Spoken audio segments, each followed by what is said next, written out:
Good afternoon.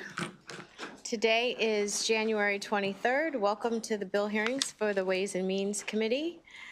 First, calling House Bill 90. Secretary. Do we have Secretary Day here? He has a freaking EMT. I told him we'd take him when he showed up. Okay. So calling House Bill 278. Delegate Bouchon, come on up.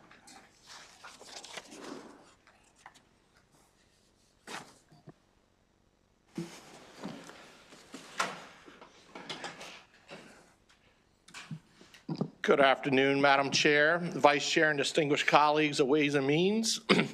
Thanks for making me, I guess, first up by default as a batter. And I'll butter you up a little bit. Go Raiders. I'll have you know that the chairwoman and I are both Howard County High School graduates. That's an honor to be before you. I would like to bring up with me two of my witnesses, Katie Stevens, Director of Frederick County Office of Agriculture, and Lindsay Thompson, the Maryland Grain Producers Association. Thank you for being here.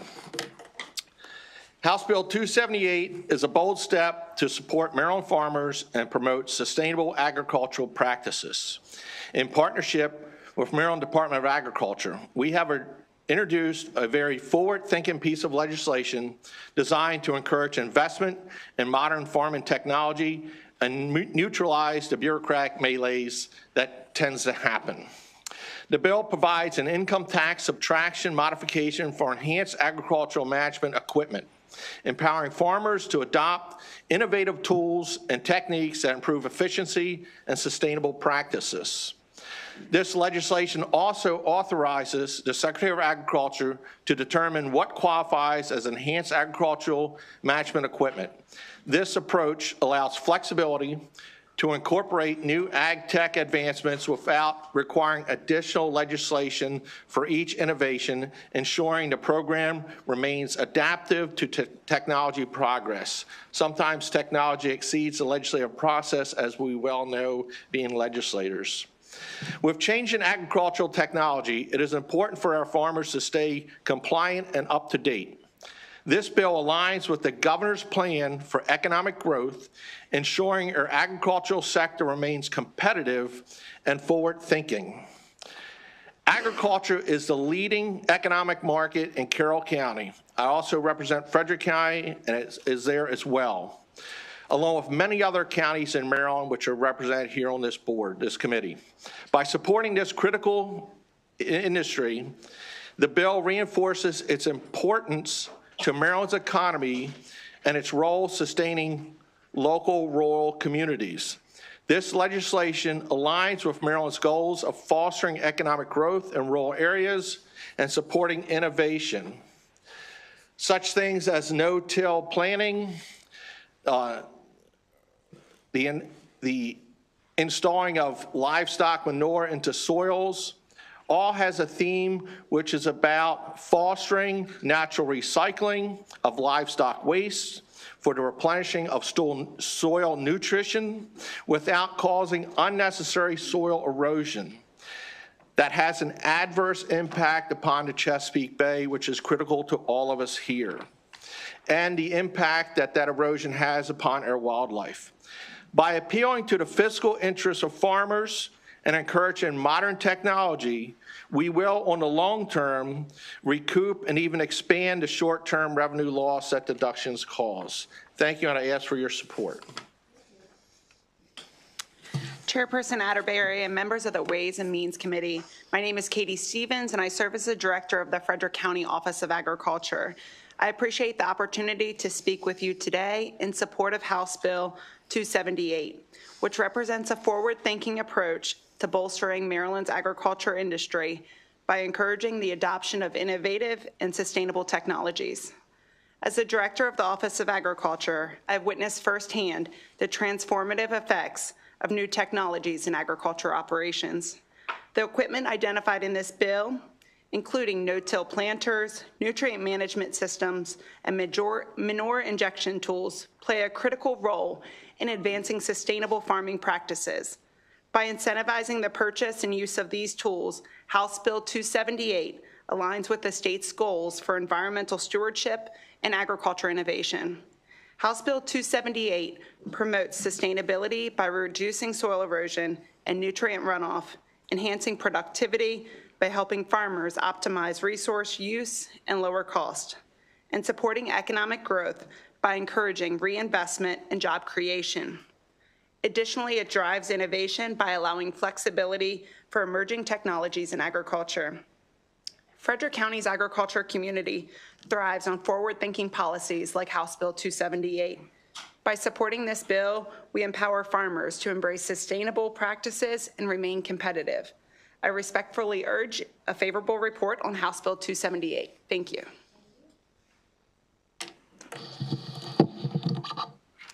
Madam Chair, members of the committee, my name is Lindsay Thompson, and I serve as the Executive Director of the Maryland Grain Producers Association, representing farmers who grow corn, wheat, barley, sorghum, and triticale across the state.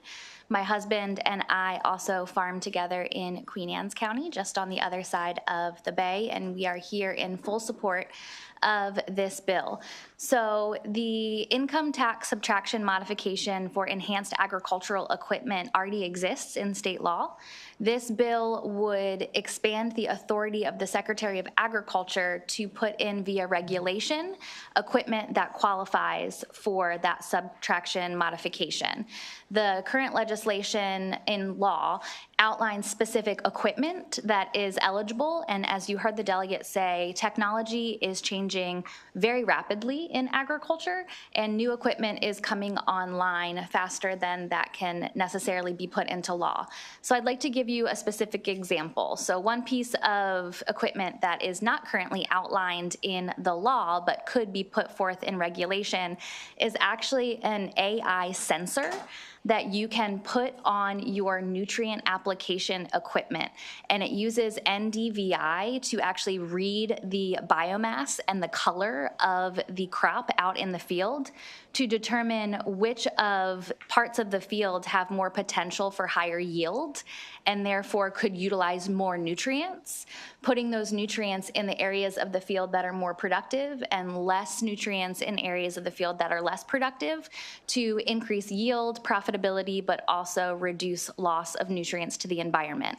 So that's an example of something that could be put in via regulation for the secretary that's not currently in the law. And with that, we would urge your favorable report. Thank you. Thank you. And Delegate, there is a Tyler Huff that was signed up in favorable. Is that person here? Okay, just making sure. Are there any questions from the committee? Okay, seeing none, thank you very much. Thank you very much. It's a pleasure to be here. Thank you. That concludes the hearing on House Bill 278. Delegate Edelson, House Bill 71.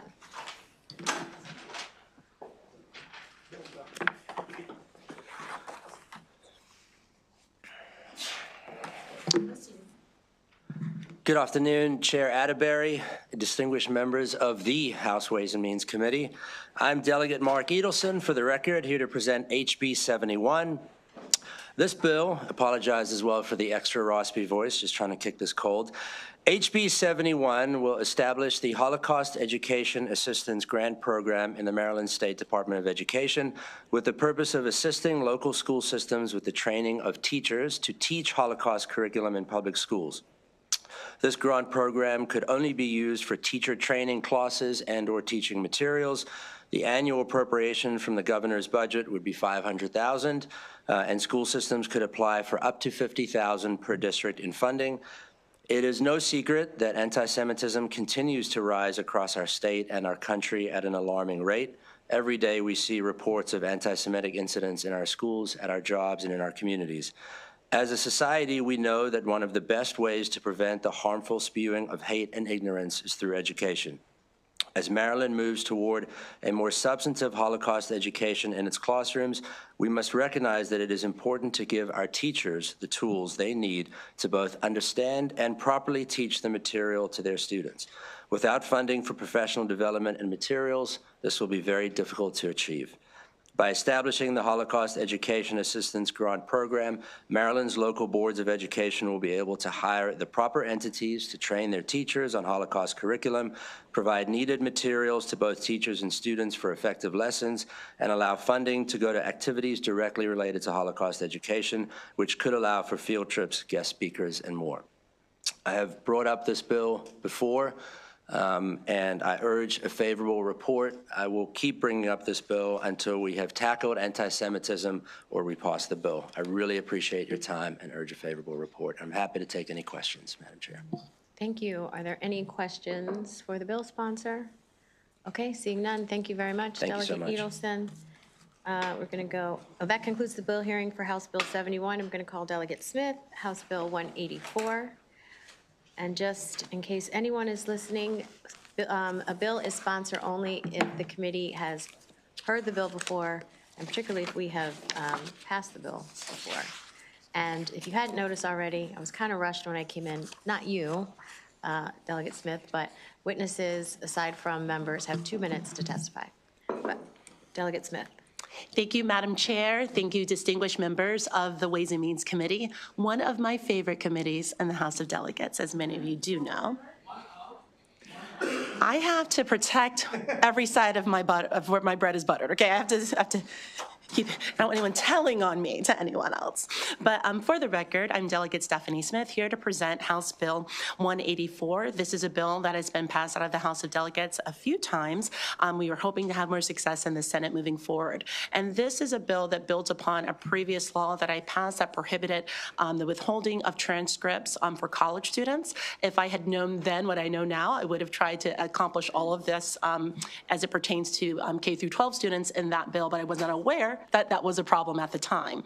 And so as many of you have already heard before when I've done this bill hearing, I think it is incredibly concerning at a time when we're trying to protect access to public education that students that are transferring from private schools to public schools are sometimes not able to do so with the proof of the work that they've accomplished beforehand. And in some cases, they've had to repeat grades and repeat classes from prior grades in order to successfully complete their education. And so I just want to leave you with just 2 examples of what this means. I think that oftentimes you hear people say, is this a solution looking for a problem? There's actually a few dozen complaints to MSDE annually about this practice. And there's 2 examples I want to share with you. One is of a young woman who found herself in 10th grade. She was transferring from a Catholic private high school that withheld her academic transcripts because of her family's financial situation. She couldn't afford it. And unfortunately, because she could not receive those transcripts, she had to continue to take 10th grade courses throughout 11th and 12th grade in order to graduate on time, which precluded her from taking college level classes in her senior year to get ahead. So there were long-lasting repercussions from her family's inability to pay for her continued education at a private institution. And when she went to public school, she could no longer use that prior work to be in the proper grade. Since I have introduced this bill over the past few sessions, we've received additional outreach. There is a parent who has a child in Maryland. She's in Virginia. And because of the inability for her son, due to his father's financial situation, he was unable to access his private school transcript from Prince George's County. And unfortunately, he lost a college scholarship for football to Christopher Newport University. So these are really real repercussions. And I want to remind you that just as we noted for collegiate transcripts, they have no value on a market. It's not like a car, it's not like a house. You can't sell it to someone else that wants to buy it to recoup a debt. It really has no other value. So withholding it only hurts the student. And so if we found it appropriate to not have a college student, the last time I checked, most of whom are 18 and up, which means they are adults, but we still found it inappropriate to withhold their transcripts, I find it even more concerning and more unfortunate that we would actually hurt minor children's trajectory and ability to successfully matriculate through a K through 12 experience because of the adult guardian's inability to pay for their schooling. And so I really ask for your careful consideration and support of this bill once again, and I just thank you for your time. Thank you. Are there any questions? Okay, seeing none. Thank you, Delegate Smith. Thank you. That concludes the hearing on House Bill 184. Calling House Bill 34, Delegate Allen.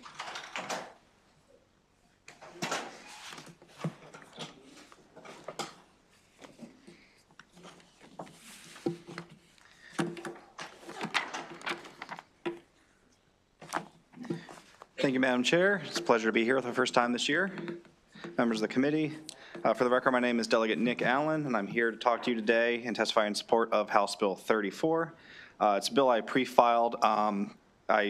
Last year, I believe it was filed in the Senate by Senator Brooks. I don't know if there's ever a House cross-file. He's planning on filing, at least he was planning on filing one in the Senate before they lowered their limit, so I don't know. I don't know if a Senate version is coming or not.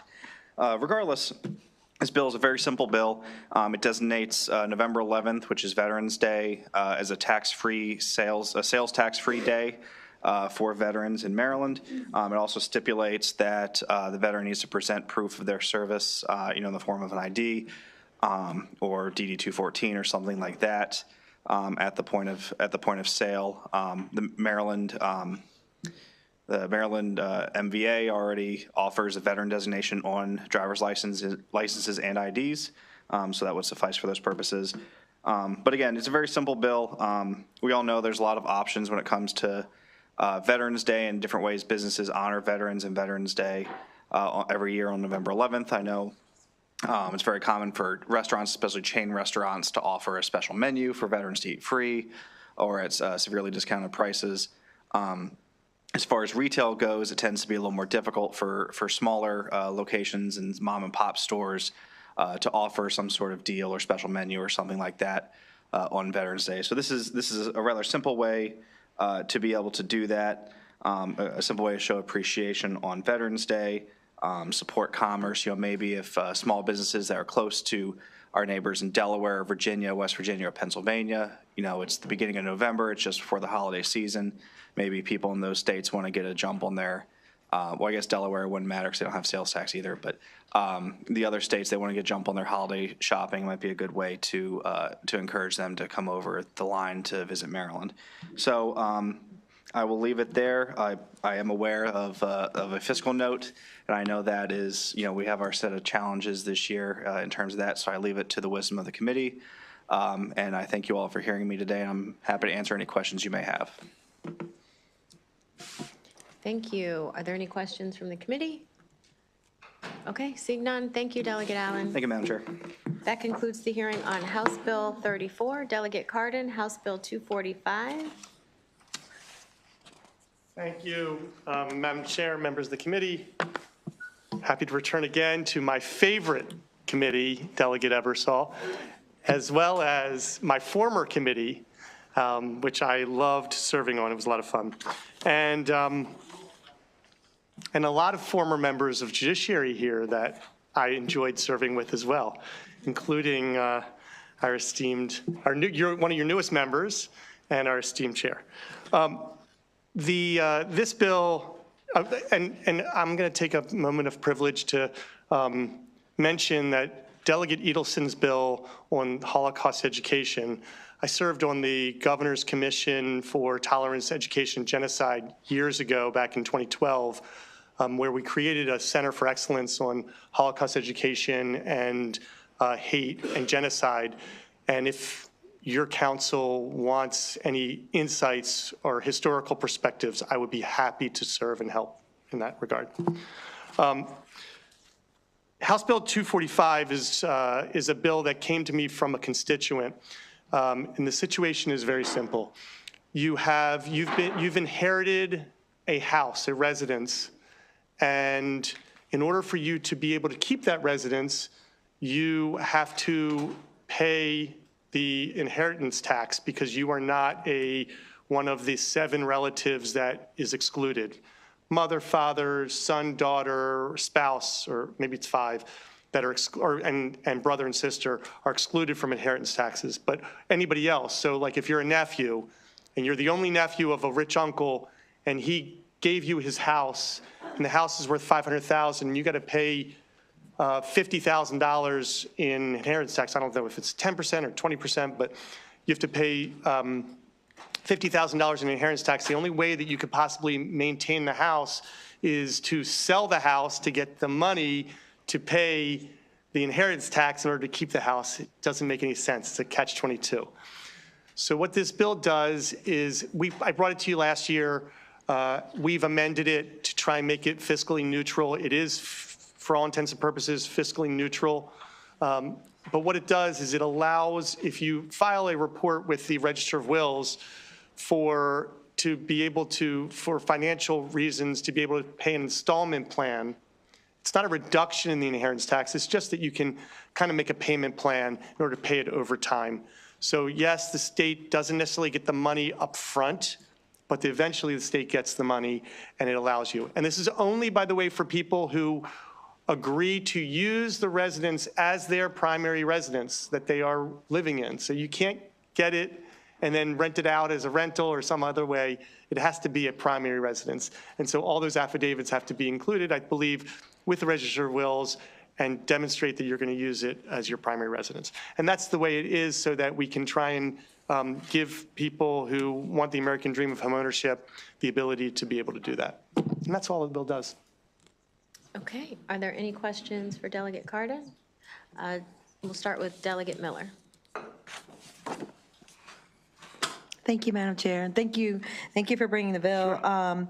I was just curious, like, how long would they, is there any stipulation on how long they would have to have it as their primary residence? Like, as long as the installment is going, or is there anything in there about that? So in last year's bill, we did have a requirement that it had to be, I don't know, a certain number of years, like 5 years.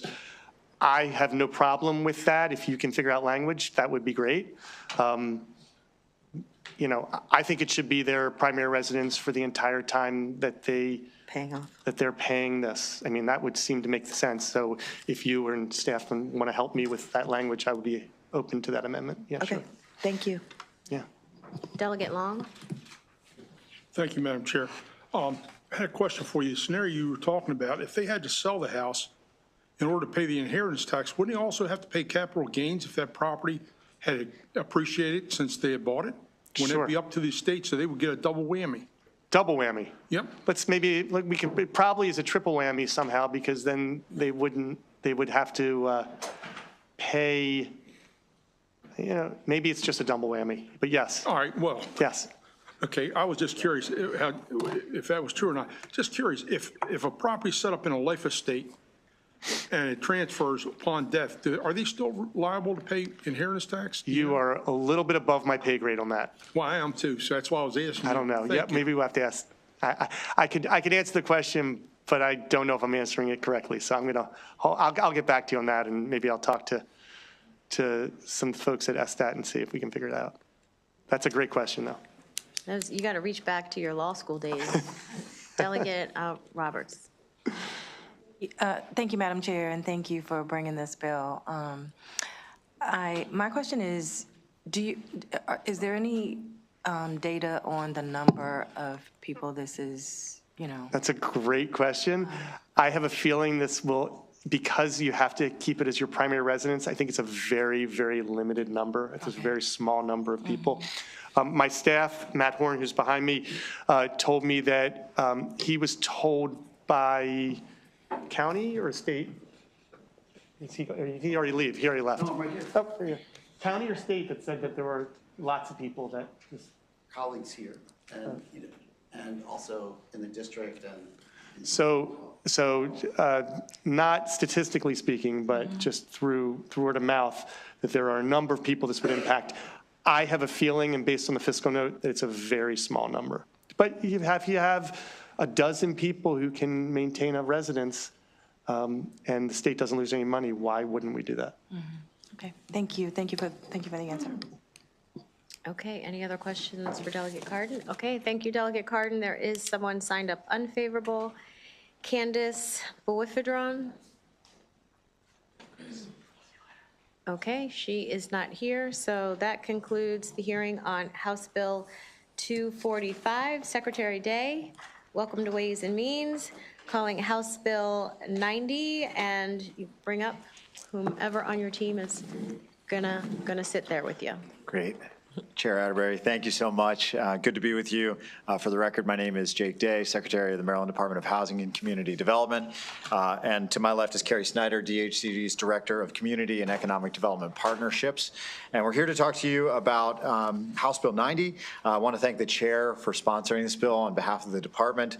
You have our written testimony, but I want to highlight some of the things about this proposal. What House Bill 90 does is it formally codifies a program that has existed for the last few years in the Maryland Department of Housing and Community Development called Project Restore. This is an initiative that was previously managed and is an ongoing state program, but was funded with federal dollars, with American Rescue Plan dollars. Project Restore, what it does is it provides incentives to new or growing small businesses to reactivate vacant properties and vacant spaces. It's been an incredibly effective program, but it's relied, like I said, only on federal funds, so there have been no state appropriated dollars. This has affected business districts and improved business districts in every community in Maryland, from rural to suburban to urban. It's also been an extremely attractive program to Maryland business owners and entrepreneurs, with demand for the program funds far exceeding the supply. It's because Project Restore helps turn their aspirations into brick and mortar reality. And for local governments and other community stakeholders like downtown organizations, Main Street groups, et cetera, it has helped turn strategically important vacant properties that they identify from embarrassing eyesores into active, functioning, revenue-generating, tax-paying businesses. Project Restore creates jobs, it stabilizes communities, promotes economic growth, and this is really a critical part of, as the governor has said, fixing Maryland's fiscal crisis. And I agree wholeheartedly. One of the greatest lessons that I learned as a local elected official when I was mayor of Salisbury was that your community is either growing or dying, and filling those vacant spaces is a part of being a growing community. That lesson was further reinforced as I traveled the state as the Maryland Municipal League president and saw this really true in every community. There's really not a community that doesn't have a space that they're trying to fill that's important to the leaders of that community and for which they need some tool to assist. The numbers show Maryland had a very below average and at times stagnant economic growth pattern for the last decade or so. And this is something that we obviously want to correct, and I believe that this is a great program to addressing that. I also believe wholeheartedly that in the global competitive marketplace for talent, that great places win. And I think filling vacant spaces is key to addressing the challenges that many of those communities face. It attracts jobs and addresses the fundamental shortcomings that many communities face. So in Project Restore, we have something that we don't have with a lot of other ideas. We have a proven tool. This has worked. It has reduced vacant spaces in downtowns and commercial corridors, provides low barrier access to capital, particularly for women and minority-owned businesses. And that specifically assists micro and early stage businesses by eliminating the requirement for matching funds. This is a requirement in many of our funding programs and many state funding tools, and it's something that, again, has not existed for Project Restore. It also offers wraparound support for small businesses by facilitating partnerships, and this was key in the redesign, or what we call Project Restore 2.0, facilitating partnerships with the entities that manage these districts or exist as advocates within these spaces. So that, again, could be an economic development organization, the Main Street Group, et cetera, but they're the ones who we partner with to administer program funds and to pass those dollars on through marketing support, branding assistance, other technical assistance skill sets. Project Restore is both a place-based economic development tool and it's a vehicle for wealth building and for assisting entrepreneurs. In addition to growing small businesses and contributing to job creation, Project Restore enhances the character and appeal of our vital downtown and commercial corridor districts. It helps make our communities great places to help restart Maryland's economic engine. Now, I understand that there is no program funding, and I do want to call attention to the fiscal note on this bill, which indicates a $10 million fiscal impact, which is the amount at which we have funded previous fiscal years. However, there are no funds in this year's budget for Project Restore. This would simply codify Project Restore. So I understand that there are no program funds designed in the budget this year for this. However, I think codifying it now, getting this in place is critical and will be a part of future budgets and future economic development efforts of our agency and of the state writ large. So I think it's a step in the right direction. I think House Bill 90 puts us in a better footing to address Maryland's economic woes as we move forward. So with that, I'm going to turn it over to the person who has run Project Restore, helped design Project Restore, and has built the relationships with these community and economic development partners. Carrie Snyder. Thank you. Good afternoon. My name is Carrie Snyder, and I'm the Director of Community and Economic Development Partnerships for DHCD. Thank you for the opportunity to testify in support of Project Restore. Launched by the department in FY22 with American Rescue Plan funds, Project Restore is specifically designed to incentivize small business investment in vacant storefronts in downtown and neighborhood business districts. The program has helped nearly 800 small businesses and created more than 1,400 jobs. In the first 2 rounds of Project Restore, more than 60% of funding recipients were minority and women-owned businesses, illustrating the special nature of Project Restore as both a place-based economic development tool and a vehicle for entrepreneur wealth building. In every program year, the department has received more requests for funding than funding available. In total, the program received $176 million in requests for $50 million in available funds. Project Restore provides funding to place-based economic development organizations that then subgrant those funds to small businesses, providing low barrier access to capital to attract and support new and growing businesses. By providing those funds to place-based organizations, we align our investments with local placemaking and economic development goals and ensure ongoing local technical assistance, which makes it more likely for a small business to succeed. Eligible uses of funding include rent, interior and exterior renovation, furniture, fixtures, and equipment, and building acquisition. Providing support for building acquisition allows the business owner to purchase the property where their business is located, helping to build wealth and prevent future displacement. Examples of businesses supported include Sweet Home Jamaica, a woman-owned restaurant in South Baltimore City that opened on a block with mostly vacant commercial storefronts. Their success has enticed other businesses to fill those nearby vacant commercial spaces. Another Project Restore recipient, Runner's Wings, is a veteran-owned fitness and running store in downtown historic Frostburg. They're already giving back to the community by sponsoring local sports teams and events, and they were nominated for the Best of Blue Ridge Awards for running shops in their first year in business. Project Restore is a proven, as the Secretary said, an effective tool for growing small business, creating jobs, and enhancing the character and appeal of vital downtowns and main streets. Thank you. Thank you. Before we jump to questions, there is someone else signed up favorable, Paul Ellington. Are they with you? No? Okay. He can certainly join us. Okay. Thank you. Thank you, Mr. As long as he's Thank you, Mr. favorable. Secretary. And yeah, come on up. And 2 minutes. My name's Paul Ellington. I'm here on behalf of Salisbury, Worcester County, Cambridge, Crisfield, and the Greater Crisfield Action Committee, and we strongly urge a favorable report of what the Secretary's asked for in codifying this. This bill or this program has helped every county, every jurisdiction, but it particularly the areas that I represent on the Eastern Shore, where they're in a precarious economic situation.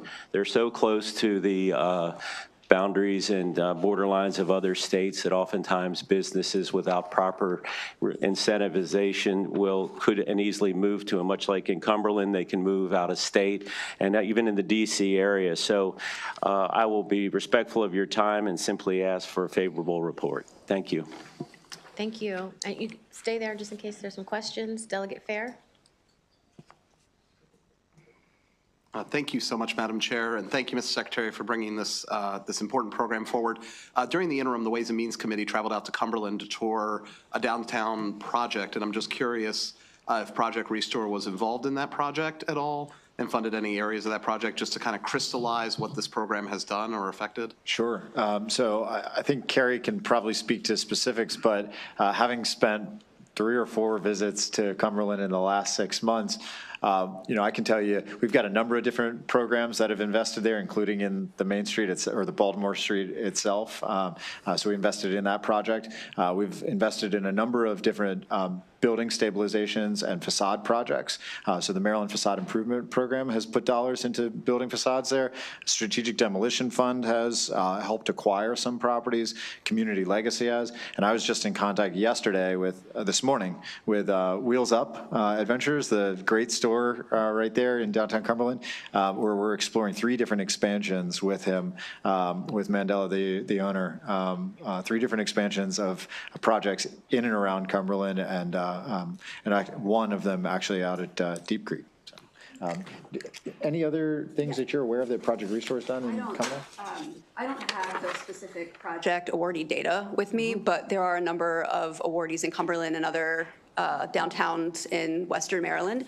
And as the Secretary mentioned, across the state, we have many Project Restore awardees from both our first 2 years of funding. I mentioned we supported 800 small businesses, so you can imagine there's a kind of a density of awardees in downtowns all across the state. And I can provide more specific data about where all of those Project Restore recipients are located throughout the state. Appreciate it. Thank you. One thing worth noting, Delegate, is that like anything, it is what you make of it. And Hagerstown took a concerted approach I think it was in the first round, to try to get as much as they could.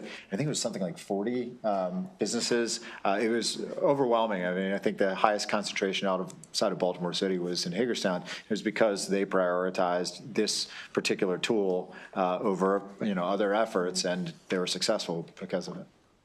Wonderful. Thank you so much. Thank you. Delegate Palakovich-Carr. Thank you, Madam Chair, and thank you so much, Mr. Secretary, for being here today. Ms. Schneider, maybe this is a question for you. I just was trying to look online to see where the prior year's awards were made, and I see that there's a list up for FY 2024, but can you just clarify, is there any reporting at this point for each year of where the awards have gone? And second, would you have any concerns if we added just some reporting language to that effect in the bill? Sure. So all of our FY22 awards are closing out, so final reports are coming in from those business owners. So we are receiving and have received data from those businesses, know kind of their status, the number of jobs they created, those kinds of things. FY23, we provided 1-year and 2-year grants, and so those 1-year grants are closed, and we have reporting from those, but 2-year grants are still open, and then of course FY24 is still ongoing. So we do have some kind of reported data. It's not the complete 3 years of Project Restore funding, and can certainly provide more specifics about the data that's coming in from our Project Restore recipients. I have some of it here, but not a complete set, and we could be more specific about reporting requirements. Respect to the committee's time, I do think there are 2 things worth adding here, and maybe one, you can speak to the role that sales and use tax plays here, which I think is really important. And number 2, I would just say that I think the department would be open to any conversation about reporting requirements. We want to make everything available we can, but if that language were to be added, I don't think that would be a problem. Sure, and I can follow up on the sales and use tax. So for the first 2 years of Project Restore, FY22 and FY23, the awards went directly to small businesses, and the awards were based on that small business's estimate of their sales and use tax. And then our reimbursements on those awards were based on actual sales and use tax. So for every reimbursement we made to a business, it was based on the amount of sales and use tax they were paying back to the state. And so we haven't closed all of those grants, and we're still getting reporting, but right now we've provided $28 million in expenditures on the funding that we've put out, which indicates that there have been $28 million in sales and use tax paid by those businesses of the state. And of course, that number will only grow. Okay. Delegate Buckle. Thank you, Madam Chair. And I would be remiss, I'll talk about Cumberland. It's obviously where I'm from, where I represent. I really do appreciate the efforts of DHCD to help with the downtown Baltimore Street revitalization.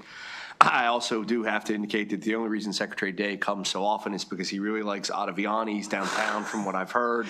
Yes, he's called out here. He's a most favored customer of the restaurant. We took Delegate Roberts there for dinner when we were there. She ate, almost as much as Delegate Hartman. I don't want to call anybody out for that, but that definitely happened. So no, in all seriousness, I appreciate that, and it's vital to know and to understand for us as legislators where these programs work and how they work so that we can help steer local entities to them. This sounds like a great idea. The devil is always in the details of how to find the funding and maximize the investments for economic development. But it really is appreciated and something we'd like to continue to work with. And the next time you come, I'll take you to some other restaurants. You're wearing those poor people out at Ottaviani's. I need to branch out a little bit. Thank you. Branch out. So you did not have a question? Oh, you did? Okay. Is that so? Yeah, this I know. Delegate Roberts. Chair, and yes, you can see I had a big smile on my face after that visit to that restaurant that evening. I think this is an awesome program, but I guess, and I think you said that you're going to share the list of areas that you've impacted. I represent Prince George's County, so I'm hoping that you've been down there as well, and if not as much, I just want to know, how do you get the word out about it to all of the counties? Because I know some places in my county that could use it. Yeah. So, Carrie, feel free to add to this, but two things. One, I know that I'm the only state cabinet official who can say my office is in Prince George's County. So as the only state agency headquartered in Prince George's County. That's right. But so there are a lot. Okay. But the other thing I want to note is that the change from the direct to business grant program to the grants awarded through the community entity, which can include a municipality or a county, meant that we had a smaller audience to advertise to, which made it much easier because those relationships are built. One of the things DHCD, long before I got there, is known for is we've got deep roots with our municipalities, our counties, and our community development organizations and Main Street organizations.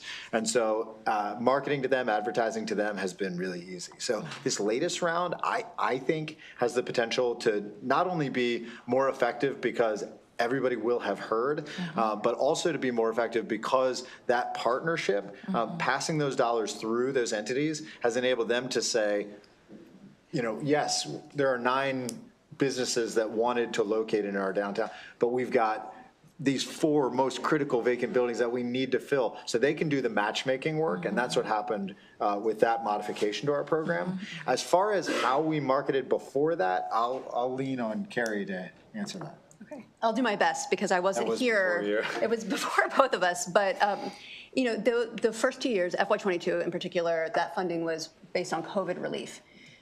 So I think there was just a lot of work within the department and through partners to get the word out to small businesses who were looking for relief, right? And so I think they were just, even the small business community was reaching out, and then our economic development partners were reaching out to them. At that time, I worked at a community development corporation in Baltimore City, and we were in close touch with DHCD about how to help small businesses at that time. And so we knew all about Project Restore, and similar to Hagerstown, we went out and advertised the program to all of the small businesses in our area. And to the Secretary's point about the FY24 funding, we did a lot of outreach on the front end before the application opened. One, so we can make sure we had as many applicants from economic development, community development organizations as possible, but also to make sure small businesses knew about the change in the program and how then we could direct them to economic development organizations in their area. And we did a lot of partnership making in that early phase before the program even opened. I think we have designed a better mousetrap in FY24, and that's how we would manage it going forward if we Thank you. Thank you so much. And if you can, I mean, we can talk later, but I'd love to be able to help you with that, because, we all have email lists and things, and so. Absolutely. Thank you. Thank you, Madam Chair. Delegate Miracle North. Thank you, Madam Chair, and thank you for bringing forth this bill. I want to clarify, I guess it's based upon my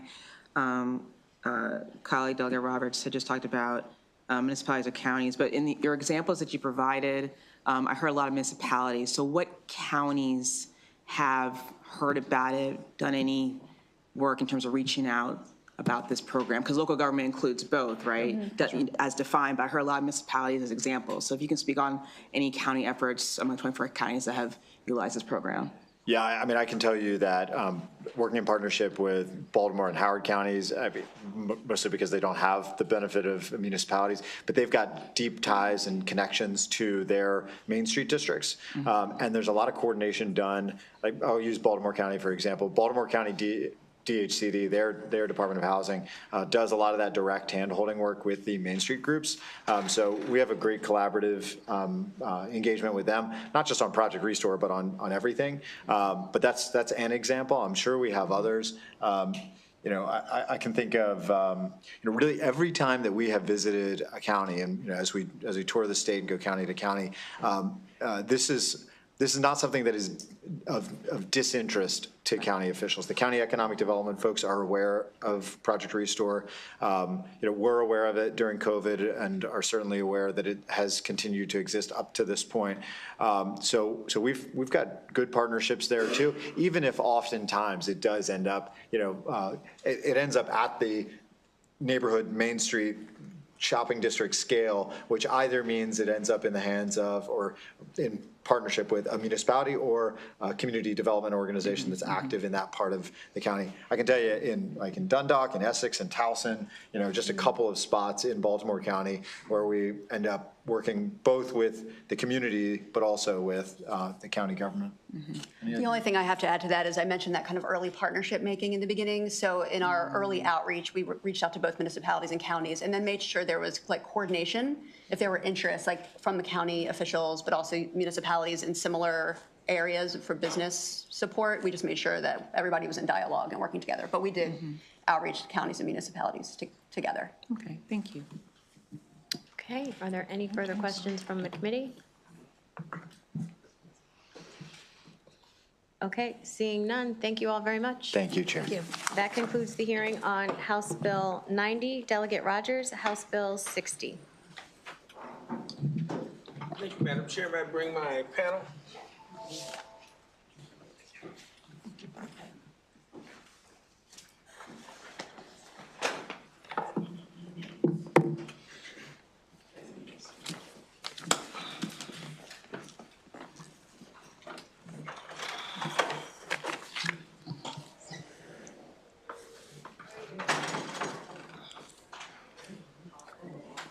All right. Chair Atterbury, Vice Chair Wilkins, and members of the illustrious Ways and Means Committee. For the record, I'm Delegate Mike Rogers, Legislative District 32, and I'm here to respectfully request a favorable report for House Bill 60. This bill will increase the amount of subtraction modification under the Maryland income tax for individuals who are at least 55 years of age, retirement income received because of the individual's military service. The modification operates under a 3-year tiered model. As a result of expanding the subtraction modification, Maryland can expect to keep more of our heroes here in Maryland and will encourage them to continue to live and spend their money in our state. Maryland, as you've heard the governor say before, should not be a farm team for neighboring states. 38 states have fully exempted military retirement income from taxation, which positions all of these states as potentially more desirable retirement locations than Maryland. Expanding the income tax subtraction not only benefits Maryland's retired veterans, it also benefits the state's economy and culture. Military retirees' knowledge, skills, and experience benefit prospective employers and communities. I respectfully request a favorable report for House Bill 60. Chair Atterbury and members of this committee, we appreciate the opportunity to provide testimony in favor of Delegate Rogers' bill. I'm John May, a retired Air Force Chief Master Sergeant and Director of the Maryland Military Coalition. I won't repeat the information that you have heard from us in previous sessions regarding this and other similar bills. You may refer to our written testimony for those details. Instead, I will highlight the causes of our state's stagnant economy and fiscal condition. Slow employment and wage growth, decline in the labor market participation rate, and domestic migration to states with lower cost of living. Addressing these issues, especially domestic migration, is vital for Maryland's economic growth. Failure to address them will result in continued economic underperformance compared to other states. You might perceive this bill as a tax cut for military retirees. It is not. The fundamental question is whether Maryland will implement measures to retain the crucial human capital to enhance its economy. When military retirees in their 40s and 50s and their families relocate from Maryland to states such as the Carolinas, Florida, Texas, and others, Maryland loses substantial revenue from individual income taxes, property taxes, sales taxes, and other economic contributions, they could provide for up to 25 years. There is good reason why 38 states fully exempt uniformed services retired pay with no age restriction. As the Chinese proverb says, the journey of 1,000 miles begins with one step. This bill is that first step. We understand the state's fiscal condition and know that proactive measures are needed to improve it. This bill will help. The decision is yours. The Maryland Military Coalition strongly supports HB 60 and requests a favorable report from the committee. We would like to thank Delegate Rogers for sponsoring this legislation and commend his exemplary leadership on this issue. Thank you. Good afternoon, Chair Atterbury and Vice Chair Wilkins, members of the Ways and Means Committee, also my favorite committee. All my favorite delegates are here. I'm Bob Doyle. I'm testifying on behalf of the Maryland NARF, National Active and Retired Federal Employees State Legislative Committee. For the continuing protection and benefit to retired Maryland veterans, many of whom are our members, we support and ask you for a favorable report on the Keep Our Heroes Home Act. This bill would be a big incentive for Maryland military retirees to stay home rather than moving to states near Maryland with much better state income tax situations. This includes West Virginia and Pennsylvania, 2 of the 38 states, as Mr. May noted, that don't tax military retirement income, and then Virginia has a much higher exempted amount than Maryland. I was lucky enough to go to the MMC 2025 legislative listening session in Annapolis in November and learned a lot of things from Mr. May, Dave Dravix, and others. For example, I learned that the 2019 Towson University study of Maryland's defense industry confirmed taxation of military retirement pay is a huge factor in driving military retirees to consider working and living in other states. Maryland certainly is experiencing significant migration out of the state of older persons, many of whom are probably retirees. The inaugural 2023 State of the Economy report by the Office of Comptroller showed that. Passing HB 60 will help Maryland to become more financially friendly for military retirees. Keeping retirees here, military and otherwise, will further support our economy because they spend money on goods and services, pay tax on fuel and goods, and many hours of volunteer work. You hear many people say to veterans, thank you for your service, including me. Well, this bill is a chance to do more than just say words like that. By passing meaningful legislation like HB 60 as concrete thanks for our veterans' service, we respectfully request a favorable report to HB 60. Thank you very much for the chance to talk to you today. Thank you. Are there any questions from the committee? Okay, seeing none, thank you very much. I'm sorry, there is one, Delegate Wims. Didn't have a question, but I would be remiss if I didn't say for 30 years I've been a Rotarian, and John May is one of the leaders in the state outside of what he does with the military, with the Rotary clubs, helping not only this state but worldwide. Good to see you, John. Thank you.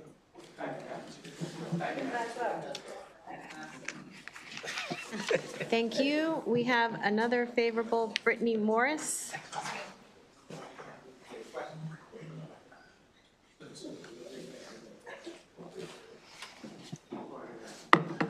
All right. Good afternoon, Madam Chairman and Vice Chair Wilkins and members of the Ways and Means Committee. I'm Brittany Morris. I represent the National Guard Association of Maryland. And we come here before you today to ask for an affirmative vote of House Bill 60, the Income Tax Subtraction Modification for Military Retirement Income, also known as the Keep Our Heroes Home Act. NAGM's mission is to fight for our National Guard, veterans, and their families to ensure that they receive the support that they deserve, and House Bill 60 has been a key issue for our 2025 legislative agenda. The Keep Our Heroes Home Act will increase the existing military retirement income tax subtraction regardless of age to $25,000 in the year 2025, and then $40,000 in 2026 and beyond. Currently, as mentioned before, 38 states have no age restriction and do not tax military retirement income. Maryland's current law makes us very uncompetitive with neighboring states such as Pennsylvania, Virginia, and West Virginia in keeping our retirees home here in Maryland. It is questionable why the state, with a continuous tax-based drain as well as the loss of a service-oriented labor force, continues to discriminate against military retirees under the age of 55 with the current tax exemption parameters. NAGM believes in the elimination of taxing military retirement income will be significantly offset by tax received from second career civilian salaries from the military retiree and their spouse, to include additional sales, excise, and property taxes received by the state and local governments. We understand the current fiscal situation facing the state and offer this solution that would significantly reduce tax revenue loss and would put money back in the pockets of the people who served Maryland. Passing legislation that eliminates the age restriction and phases in a 100% exemption will not only help retain retirees of the Maryland National Guard, but also attract retirees of other service components to retire here in Maryland. In closing, please vote yes for House Bill 60, the Keep Our Heroes Home Act. Thank you for your time. Thank you. Are there any questions? Okay, seeing none, thank you very much. Thank you. We have one unfavorable, Mr. Ellington.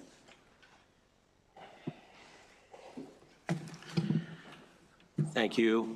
My name is Paul Ellington. I represent Worcester County, and we certainly in no way want to take away from the necessary respect and deserved respect of our veterans, and we appreciate the intent of this legislation. However, we have an issue with the impact of it, and we do support our veterans, but as currently written, it is a subtraction modification, and as more responsibilities, more programs, more expenditures are being passed to the county level, we ask for an unfavorable report, or perhaps maybe taking another look at this bill as currently drafted, because it directly impacts the bottom line and our ability to deliver services to our constituents in our community. So I'd urge an unfavorable report, or at least some amendments. Thank you. Thank you. Any questions? Okay, seeing none, thank you very much. That concludes the hearing on House Bill 60, calling Delegate Wu, House Bill 147.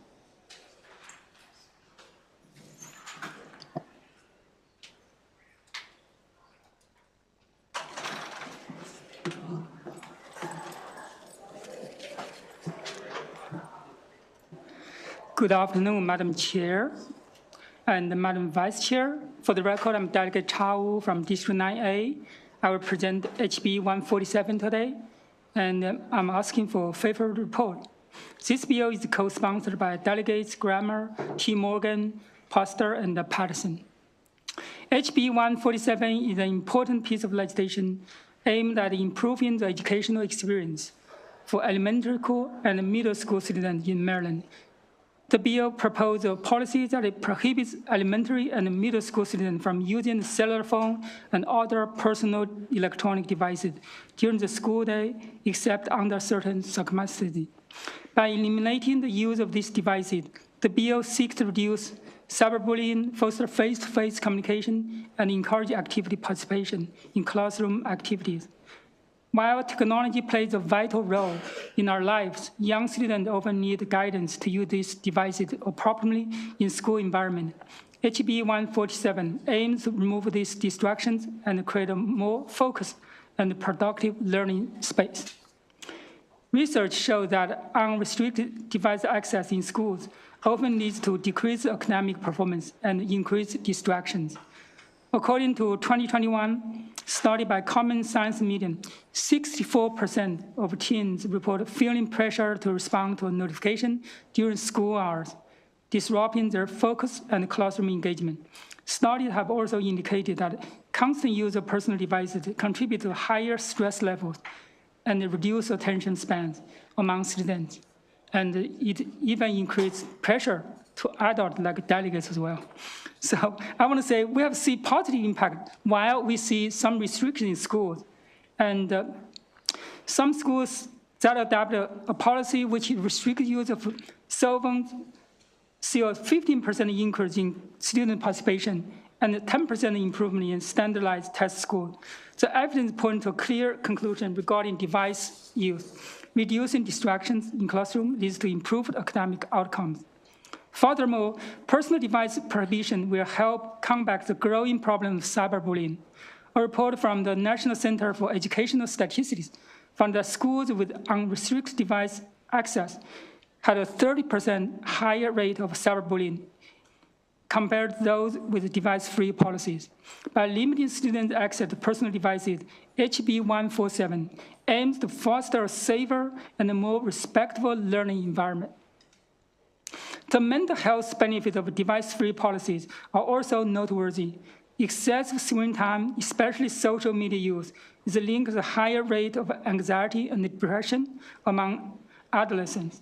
A study published in the Journal of Abnormal Psychology revealed that teens who spend more than 3 hours a day on screens are much higher risk for mental health issues.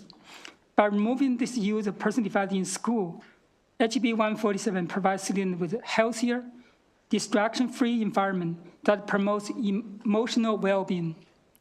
Teachers have also reported significant improvement in classroom dynamics in schools that implement device bans.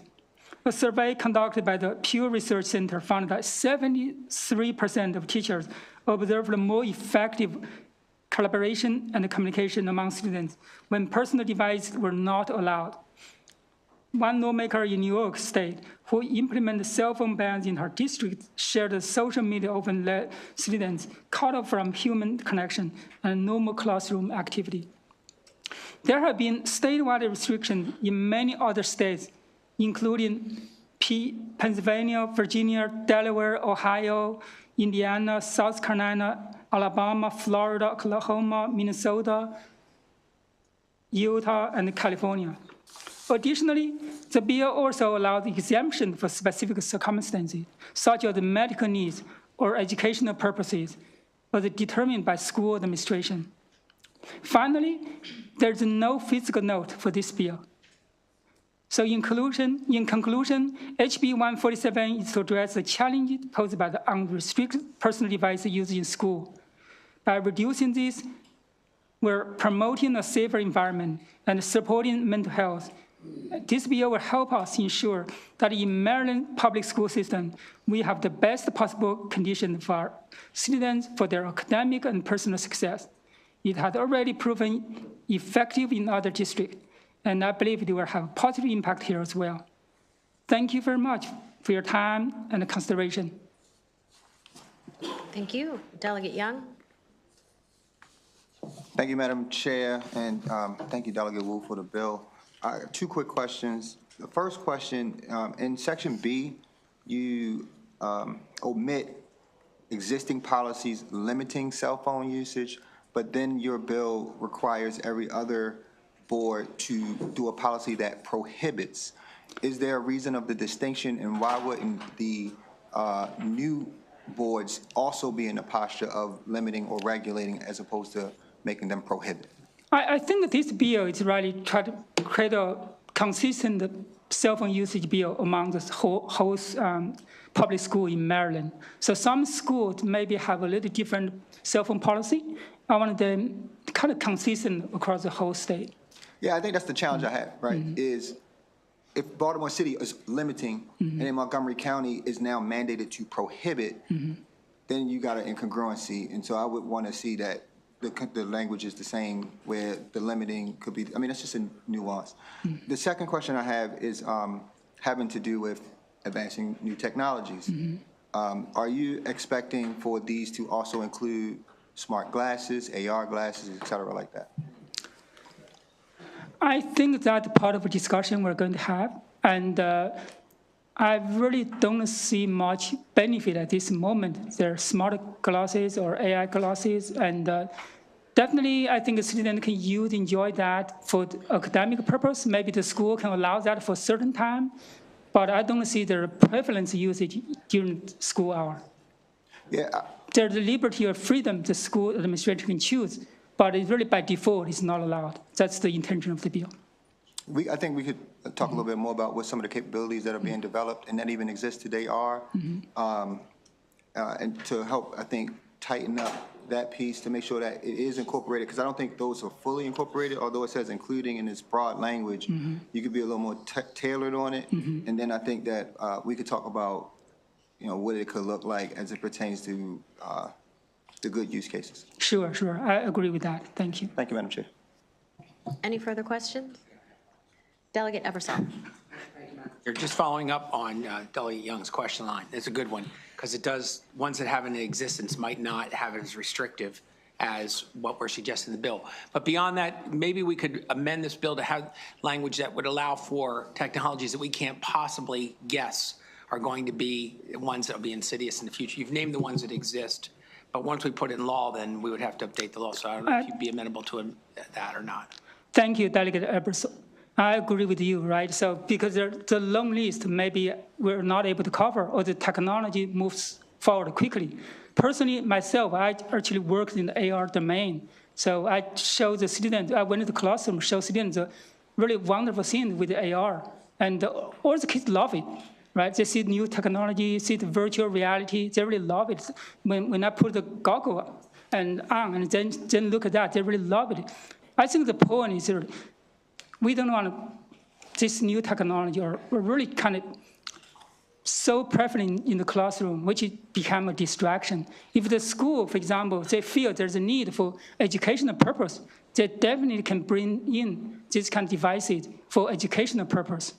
But this bill is really trying to say we need to have some limit when and how the student use this new technology. Once the technology too embedded in their personal life, which had been a distraction, and sometimes put that pressure on their mental health. Delegate Miller. Thank you, Madam Chair, and thank you for the bill. I certainly appreciate it. It looks like through reading through the testimony, and they may be coming up to testify, but a lot of the local school systems are already either have the policies in place or different policies that meet the needs of their community. 19 out of 24, it looks like MSDE is getting ready to make some statewide recommendations. And then there was some concern, which I didn't know if I saw in your bill. Yeah, it said about the IEPs and the 504 program, so those students would still be allowed to use it. So do you feel like the bill might preempt some of the local work that's being done, or some of the work with MSDE that would be getting done with them getting ready to come out with some guidance on this? Thank you, Delegate Miller. I agree with that. So there's some counties that are doing analysis, right? They're working on this kind of policy. I think some counties are not catching up with the policy definition. So this bill will really help them to say, okay, we want a statewide policy, which will be consistent across Maryland. I believe having a consistent policy on this important issue will help, because some parents and some students actually move around in this whole state, or they work in one county, but the kids maybe go to school in another counties. By having a consistent policy, that will be addressing a lot of issues that we're facing. Okay, thank you. Any further questions from the committee? Okay, seeing none, thank you, Delegate Wu. Thank you. That concludes the hearing on House Bill 147. Delegate Maggioni, House Bill 231.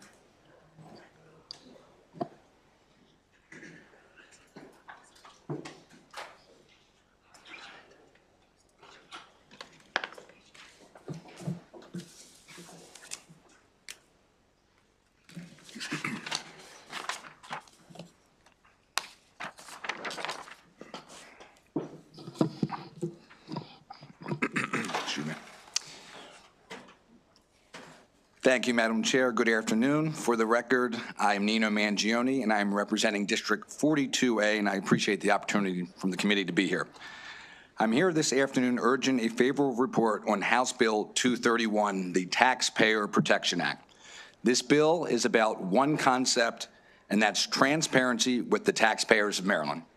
I believe that each of us as elected legislators have a responsibility to the taxpayer to be forthcoming about our positions on tax or fee increases for any reason. We are a diverse body with wide-ranging opinions, and I support that. However, I believe that each of us must disclose and explain our position on each and every issue, especially when it comes to taking more money from hardworking Marylanders. HB 231 simply requires a roll call vote of any fee or tax increase. This roll call vote provides full transparency and allows our constituents to make an independent decision about our service, our votes, our positions, and our views, requiring more of their hard-earned money to fund state government. I urge you to vote for transparency. I urge you to vote for accountability. I urge a favorable report on House Bill 231 and let the sun shine in on all of our decisions. Thank you, Madam Chair. Thank you. Questions? Madam Vice Chair. Thank you, Madam Chair. I am pulling up this bill and taking a look at it, but I just wanted to make sure I understand. This would go on the ballot before voters regarding when we're on the floor and we vote on any tax issues, that it be a roll call vote. I'm sorry, can you repeat that? I just couldn't hear you. Sure. I'm taking a look at this bill and I'm trying to make sure I understand. This would be on the ballot to the voters, and it would require that on the floor when we vote on, is it tax increases only? Tax and fee increases, yeah. Tax and fee increase, a not constitutional amendment. Basically, we need a constitutional amendment in order to pass this bill. And the purpose of the bill is to make sure that there is a record that for every tax and fee increase that the General Assembly has to vote. Has to do a roll call vote on it. Yes. So I'm trying to understand, isn't that more so part of our rules in terms of roll call and the method of voting? Isn't that our House rules in terms of procedural? I'm trying to understand why this needs to go on the ballot to the voters instead of a rules change. Well, the only way to have this bill pass after we talk to legislative staffing is to have a constitutional amendment, and the whole purpose is about transparency, though, that all of our rules are recorded, and it's not just the committee that decides based on regulation by fiat by some of the different administrations. If that answers your question. Maybe we can discuss more on why this needs to be a constitutional amendment, because it sounds like a change to our House rules, and I'm just trying to understand why we would need legislation, a constitutional amendment, a vote on the ballot to make a change in terms of our procedures and what would require a roll call. So that's where my question's coming from. And I appreciate that. And I do think that, yeah, a constitutional amendment obviously makes for a much longer process, and I would strongly believe that the people of Maryland would probably support a constitutional amendment that says that we need more transparency on how we vote on taxes and fees. But I'm just my opinion on how the people would see that. But I agree with you. If there were an easy way to accomplish this goal, I'd be all for that as well. Thank you so much, Thank Delegate. you. Delegate Young. Thank you, Madam Chair. And Delegate, just a quick question. Can you just give me some examples of where this happens? I'm not familiar. Because I think it seems like every time I vote on anything, my name is on it. So I'm just. Well, one perfect example would be the gas tax. The gas tax can go up without anybody in the legislature voting on that. I mean, and last year I know some members of our caucus, some leadership released a packet of fees, somewhere around about 300 plus, that some of them were voted on and a lot of them are not. But wouldn't the gas tax structure or formula have been voted on and thus my name be on that? Did you vote on the gas tax? I wasn't here, but to establish the gas tax in the first place, there were people who voted for it, so there's a record, and if that thus changes over time, that is in that bill, and therefore that accountability exists. I respectfully disagree. This bill would make the accountability if you were told, well, if our analysts said we need to increase the gas tax, now it's tied to inflation, you're here now, if that was up for a vote this session, you would have to be accountable on your vote. But you're basically taking what happened in the past, and I'm saying we no longer should go by what we did in the past, and we should change it for the future where we have accountability for each and every vote. Yeah. I understand what you're saying. I don't disagree that there were legislators back, I assume that was around the Governor O'Malley, but they were able to pass a bill. Therefore, we no longer actually have to be accountable for whether or not we should decide to raise the gas tax. I understand what you're saying. I would just counter, and this would be, if sure. That even a tying to inflation is a vote that you are accountable to. And I think that the challenge I would have with this is we're going to be in here all day, and we're not going to get nothing else done. Maybe that's the point. but I also believe that our residents understand that we have to balance the efficiency of government in the midst of this. And so, if we do make a decision that would have a future impact, that's a decision that, whether it's me here or somebody, my predecessor, was made, and maybe my predecessor isn't here anymore because they made that decision, and that's their accountability. But that accountability, in my opinion, does exist. And so, I appreciate, the conversation. Thank you so much. Yeah, and thank you. I just respectfully disagree on who would be held accountable, the people that voted for it or the people going forward to vote for another increase. But I appreciate your the back and forth. Delegate Buckle. Thank you, Madam Chair. So I don't know, I'm looking around, I'm not sure if anyone else in the committee serves on what's called AELR, that I do. I serve on the Joint Committee, I think it's called Administrative, Executive, and Legislative Review. And I don't think anyone else here does. I don't think so. I've been on like 8 years. And one thing, and I don't know if what you're trying to get to, Delegate, is this. We are routinely given more fee increases. They're not taxes, they're fee increases that amount to literally millions and millions and millions of dollars that I guarantee you, with the potential exception of my esteemed chairlady, who does a fantastic job, none of the rest of us sitting here could probably get a bill passed with millions and millions and millions of dollars of revenue associated with it. And we vote for it. We don't actually vote. It just comes to ALR. I get a little text on my phone that says the department of such and such is proposing to increase this fee to such and such. And, I will tell you 99 times out of 100, there's not a vote. Is that part of the process of this legislation? Is that, because Delegate Wilkins asked you a very good question about maybe we don't need a constitutional amendment. Maybe there's a way that we could do that to say, hey, you can't utilize that process to increase fees without an express vote or some kind of indication from the General Assembly that they're improving the fee increases. Because I got to tell you that there's no vote that says that I approve those fee increases, nor the other members of the committee. They just go through. They just show up in our box. And to echo Delegate Young's remarks, the culture of the AELR process is you don't request a hearing on every single fee increase, because we literally would have a hearing every week. And it would turn the part-time nature of our General Assembly into a full-time job for those of us on AELR. Would your legislation perhaps be modified to kind of take that into account? Of, hey, you cannot have a fee increase through this sort of very opaque process. It has to come to the General Assembly so that there's a record of us reviewing it and approving it. That's exactly right. I mean, there's 188 of us that would have to basically, as I said in the beginning, let the sun shine here on how we feel. I understand it can be a timely process, but how we feel about raising all fees, all taxes. AELR is, you may not know the number offhand, but it's a much smaller committee that only, and they're not voting, as you mentioned. It's joint Senate and It's House, oversight, yeah. right?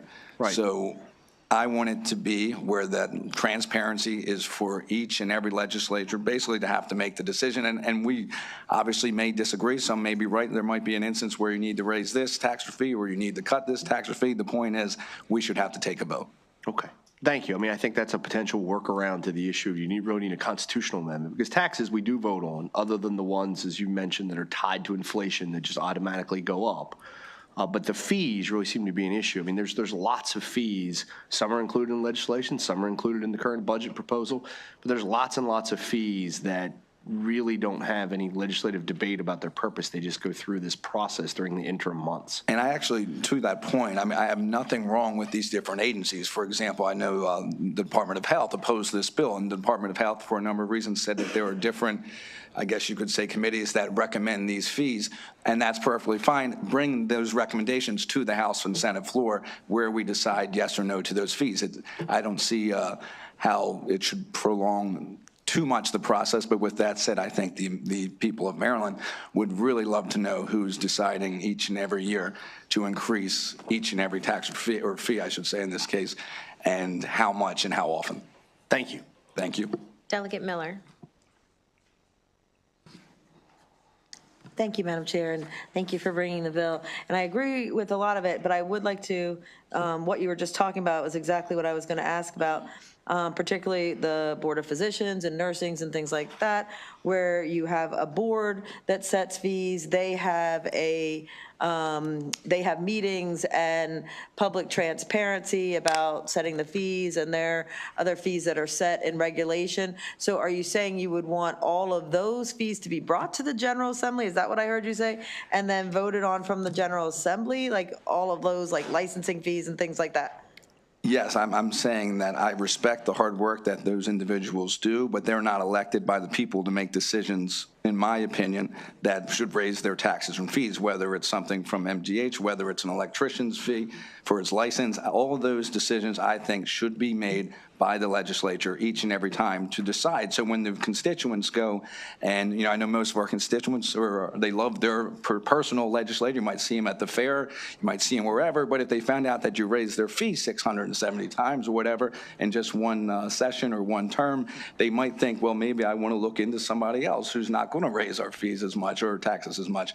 And I think that's all about transparency. And I may be a Neanderthal in some cases where I'd probably vote no, in my opinion, on a lot of things, and maybe I'm right, maybe I'm wrong, but I simply think it should be up to us to make the decision and let the voters decide how they will going forward. No, and of course I support you, obviously, in transparency and things like that. My only thing about where you said something about like it might not slow down the process, we're only here in session for 90 days. So, I mean, that might be the only thing is how that process, would play out or how it would work.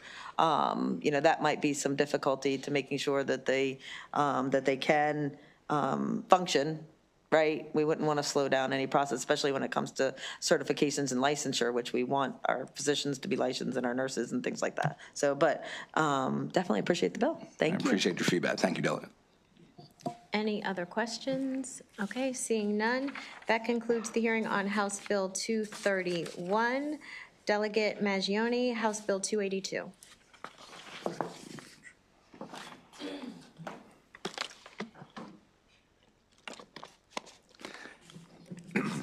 Thank you again, Madam Chair and the committee. On behalf of House Bill 282, this is a bill that I brought forth last year on behalf of the advocates, mostly mothers and fathers. I want to start by saying that I believe Maryland is in a crisis when it comes to our school system with children being exposed to age-inappropriate material, and I firmly believe that we have a responsibility. HB 282 is very simple. It removes books from public school libraries that contain very graphic and explicit sexual content. These books are clearly not appropriate for schools or for the eyes of children in elementary and middle school. It is abundantly clear that individual content of some books is clearly age inappropriate for children and should not be in public school libraries. Parents have every right to protect their children and to reduce their children's exposure to sexually graphic, age inappropriate material, especially at public school libraries. This bill would restrict books from public school libraries that show, depict, or write about sexual or sex acts, in a graphic manner. Perhaps most important in all of this conversation is that there is no academic or social value in providing children access to books with explicit content that goes into graphic detail about sex acts. Books that have been removed include Doing It, 19 Minutes, Sex is a Funny World, All Boys Aren't Blue, Jack of Hearts, and Other Parts. These books were removed from public school libraries in Maryland because of their graphic sexual nature. This is not book burning or book banning. This is about setting standards for public school libraries and for young children. No one is saying to remove these books from the public square. Public libraries, they are allowed, their individuals and parents are allowed to go to these public libraries to get these type of materials if a parent deems it necessary to expose their children to that material. Finally, one must sit back and again ask themselves, what benefit is there to a third, fourth, or fifth grader about a book that shows or depicts graphic sex acts? Thank you. I urge support for House Bill 282. Okay, questions, Delegate Fair. Thank you, Madam Chair. Delegate, are you aware that currently to curate book collections in public libraries, especially at schools, there's a committee that's put together at each local jurisdiction that includes the input from individual curator experts, librarians, teachers, as well as parents and interested citizens who can participate on that committee? I am aware, yes. Okay, and that there is a process by which any parent is given access and the right to request a review of any individual book in a school system in all 24 jurisdictions? Yes, I'm aware of that. Great, and are you aware that Maryland Criminal Code, Section 11203, B2 reads, "A person may not willfully or knowingly engage in the business of displaying, exhibiting, selling, showing, advertising for sale, or distributing to a minor an item, the cover or content of which is principally made up of obscene description or depiction of illicit sex, or that consists of an obscene picture of a nude or partially nude figure." So I've heard that that is the law. I don't know how it's been enforced in terms of written. I mean, I've talked to one of the state's attorneys, where the state's attorney in Baltimore County brought this point up in terms of the images that are just drawn, depicted images drawn, not actual images that are photographs, for example. My whole point here, to your several points about being aware of those situations, the fact is we do not have a statewide policy that bans these age-inappropriate books. That's the point here. I understand, and I'm a big proponent of the local governments making decisions. However, I believe as a state, this whole bill here, it's really about setting a standard. And again, I emphasize that there are plenty of opportunities for certain books in public libraries, if that's how a parent wants to, if that's their prerogative, that they can do that. But I believe that this bill, and the point here is to set a standard that we're not going to allow certain books, especially for third, fourth, fifth graders, that I believe are age inappropriate. Can you appreciate that the opponents of this bill look at the fact that the book curation process is locally run, that public input, including parents and individuals who are interested in the subject matter, are taken into account before the books are submitted, and that there is an appeals process for any book that any parent feels is inappropriate inside of their school system, that opponents say that those two safeguards are sufficient at every single local education agency in our state? I am glad we do that. This bill is to take it a little bit step further and set a statewide standard. But yes, I'm glad that there is processes that I think that are there to at least raise the point. But the whole purpose of this bill is to set a state standard. Thank you. Thank you, Madam Chair. Delegate Ebersol. Madam Chair, two questions, if I may. First, you say that county will adopt policies. Ultimately, that means that who do you foresee making the definition of what is considered sexually explicit if they do that policy? Who do I'm sorry? You said local counties will adopt policies. Who's going to adopt these policies? Who do you see doing it? School boards? Are they going to be the deciders?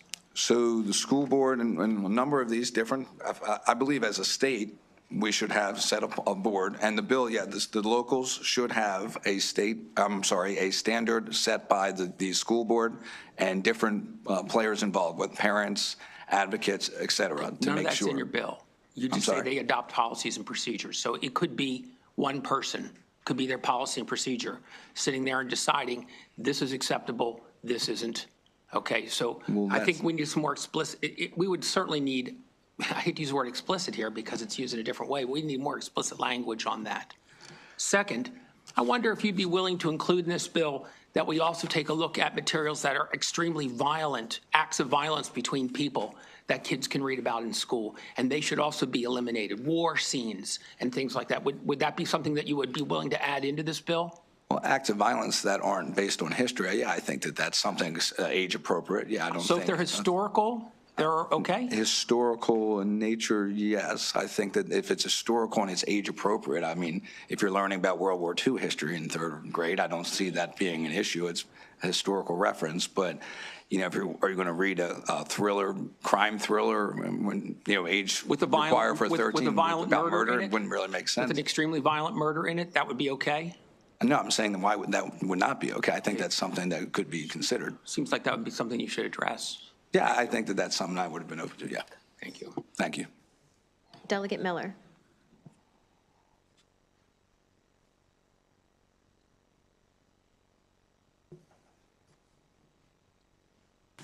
Thank you, Madam Chair. And thank you for bringing this bill. I think it sheds a lot of light onto things.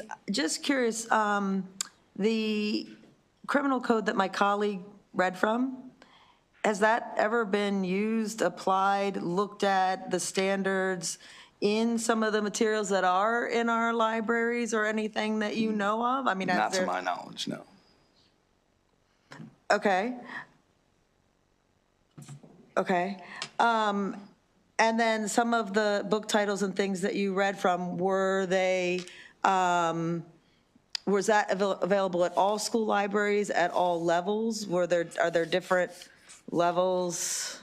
Were they in, Of I can't age speak if they appropriate were in materials? they were in Maryland Public Schools, and they were brought up and removed. I don't know if each school had I don't think that, no, I think the answer is no. Okay, okay.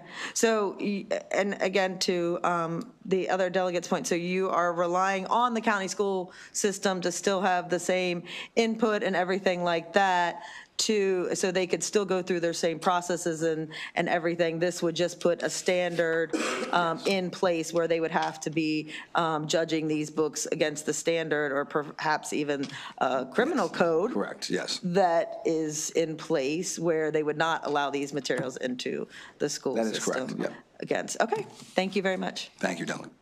Delegate Buckle. Mangione, your bill applies to any, I'll just use the phrase, I think it's sexually explicit materials. It makes no differentiation whatsoever between representations or depictions of sexual activity based upon gender orientation, correct? Yeah, So whether that's it's correct. whether it's heterosexual activity, whether it's non-heterosexual activity, you have no bias toward those things whatsoever. It's just simply the depiction or the discussion of what may be sexually explicit for a child of a certain age. That is correct, yes. Okay. And you don't intend in any way to have some type of bias or prejudice towards anyone, anywhere on the gender orientation spectrum whatsoever with respect to this policy? No, that is correct, and it's more about sexual acts and depictions, yes. Okay. Regardless of what the parties orientation, are, yeah. there's no implicit bias towards anyone in this, and you wouldn't do that or advocate for that, would you? I would not. Thank you. Okay, any other questions? Seeing none, that concludes the hearing on House Bill 282. What I'm going to do is call House Bill 137 and House Bill 68 together. I'll let you present them both. I know you have the same panel, I believe, for both, and one is virtual. So I will let you present, and then folks who are here to testify, we will give you 3.5 minutes to share what you want to say on both bills at the same time, so we just don't have to have a lot of back and forth. Yep. So go ahead. Thank you again, Madam Chair, and yes, I'll do both of these bills. Good afternoon to you as well as the committee, and again, for the record, this is my last bill here today, but Delegate Nino Mangione, District 42A, thank you for the opportunity to be with you today to speak in support of HB 137 and HB 68, known as the School Safety Act of 2025. This legislation will prohibit a student from attending school in person who has been charged with a crime of violence. And the only difference between HB 137 and HB 86 is where the individual is either the suspect of a crime of violence and where the individual is charged in a crime of violence.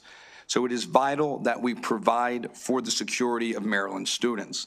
Their parents must have confidence when they send their child to a public school that they will be safe.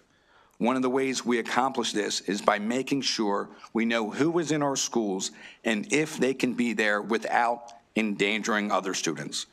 Regretfully, we are at a point where we simply cannot take any chances where security is concerned, especially in our schools. I fear it is only a matter of time before something catastrophic happens, and we have the ability to take action to prevent it.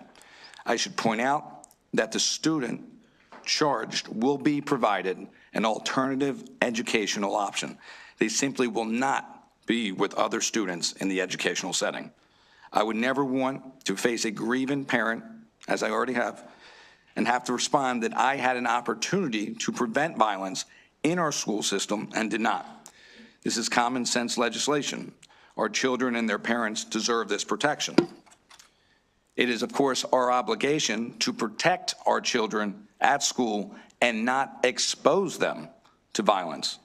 The problem is that all it takes is one violent student who has already been convicted, who is placed in the classroom, and who could create a mass tragedy. This is just common sense. I'm not willing to risk it. We have to be smart about this, as it represents a clear and present danger based on our current policy. We saw just last year where a violent offender was enrolled in 2 different schools and presented a case where students saw that this happened. It's not speculation. It's already happened and will happen again if we do not stop it.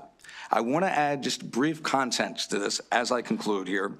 I understand that there is opposition, and I respect that, although I disagree. And I would dare any opposition to actually take a look and think about what happened last year, where an individual attended not 1 but 2 Maryland public high schools.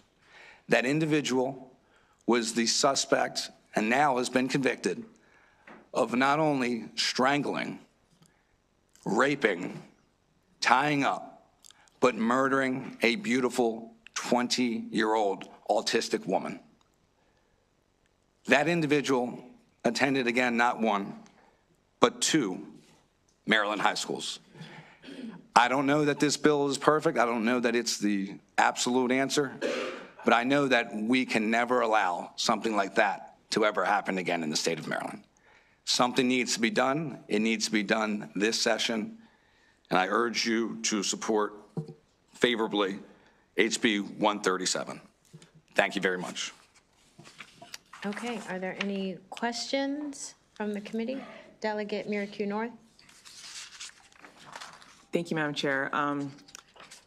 Delegate, I want to make sure I understand the bill. I think you said that this bill applies to youth that have been found involved in a criminal offense, or they've just been a suspect. I want to make sure, because you said that there's 2 during your different testimony. bills. So one Oh, of the I'm bills, sorry. yeah, we lumped them together. So we're hearing sorry them for the both at the confusion. same time? I'm sorry. That's my fault. I just kind of lumped them together myself. Yeah, I didn't hear the but, second bill number, so I got confused. Yeah, one of them, Yeah, okay. suspect, one of them is charged. Okay, I withdraw, I apologize. Crime of violence specifically. Okay, gotcha, thank you. Delegate Wu. Thank you. Thank you, Madam Chair. So Delegate Maggioni, I have a question about the crime of violence. How do we define that? So a crime of violence is defined in the section here of our codes as, for example, abduction, arson in the first degree, kidnapping, manslaughter, mayhem, murder, rape, carjacking, armed carjacking, sexual offense. There's a whole list. Very serious. Very serious crimes. Okay. So I think for certain crimes, right, there's definitely fear about how to handle the situation. So if students are fighting, do we charge them with violence crime? Like just 2 students fighting with each other? So that's a good question. I would like to obviously narrowly focus it to the more severe crimes in terms of whether or not an individual, if that person too is, have they been charged with the suspect of fighting? Well, I don't know if they're going to get charged for that. I don't know on here that it says how that would be charged, 2nd degree offense. I'm not sure, but that's not what I'm gearing it towards. I'm gearing it towards the more severe violent crimes that are defined in the crimes of violence, like a statute, you would say. But again, most of these are sex offense in the 1st degree, sex offense in the 2nd degree, rape, murder, carjacking, mayhem, assault with intent to murder, assault with intent to rape, assault with intent to rob. These are situations where an individual, whether convicted or, charged, or the suspect, I don't think, until, and again, in the bill, it allows for them to return if the investigation is done and they were not involved, or if they are found to be innocent of that charge. And again, I emphasize that that individual will receive an education by the state of Maryland and an alternative measure, for example, virtual learning. All I'm trying to do with this bill, again, open to suggestions here, is to make sure that an individual who was the main suspect, who was charged eventually with rape and murder of a young 20-year-old woman, and walked the halls of not one but two high schools while we did not do our job as a state and with law enforcement, whoever, all the balls were dropped, and that happens where a young man was wanted for murder, walking the halls with perhaps people's daughters here, granddaughters, grandsons, and that's what the bill is aimed to try to prevent that from ever happening. Sure. I think many people share the same concern. We want to provide a safe environment for our students. So sometimes I just feel the legal process is kind of really broken. Even I just had a conversation last week about some public defenders. They come to my office. We talk about a recent situation. Like we know, like people killed other people. They said I'm not guilty. How can you say that? You killed other people. Every evidence there. But the legal procedure that comes that they're plead not guilty at all, and then eventually the whole process probably takes years to finish. So how do you feel if people get charged, right? Is it not like 5 years, they're not able to get a close on the case, and then during that 5 years, their young age, we want to make sure they adopt like certain provision can hold them, right? So just accommodate there in case they're innocent. I understand this due process is very important. I think there needs to be ways that we coordinate with law enforcement, for example, that could have prevented this previous case if we had, again, a state standard, if we had, again, maybe the answer is not this, there's two bills here. It may not be, for example, a suspect. It may be that you've been charged. And while, again, I go back to you will get that education. We are not sitting here and saying you're out, you're done, you're not getting that education that Maryland constitutionally has to provide. We're not pushing that. We are pushing an alternative way to get you out of this overall student population if, in fact, for example, we'll just pass the bill that says you're charged. And that way, I don't see the concern as much. Yes, you're innocent until proven guilty, which is why you will get that education just in another means. So can we add some constraints that you really need to fast track the case? You're not really put the case several years?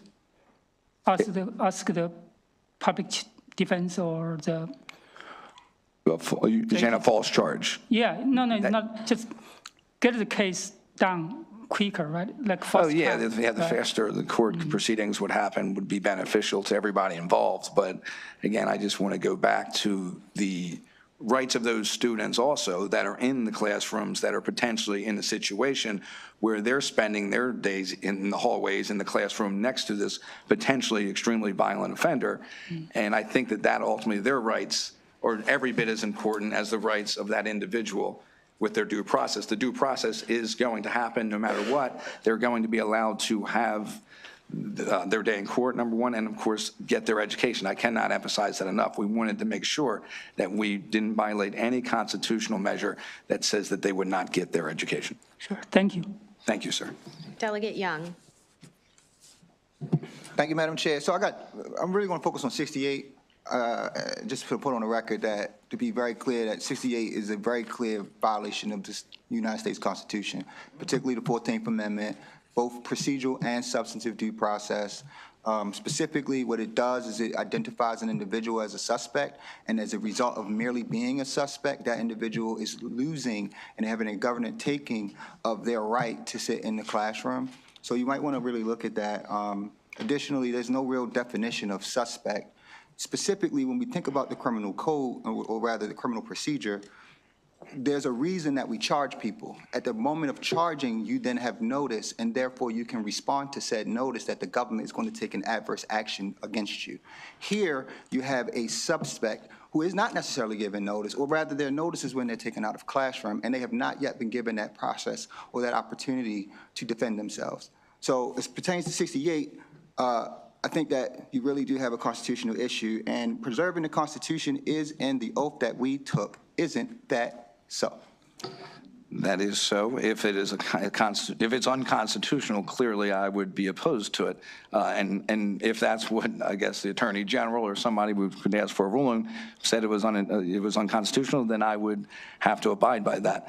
In terms of my point with providing them the education, I don't know specifically if it has to be in the classroom or if it can be virtual. I mean, for example, and I get it, there were very difficult circumstances, but it wasn't unconstitutional when we forced, and I'm not saying right or wrong, but all the students in the state of Maryland to attend virtual learning during the COVID pandemic.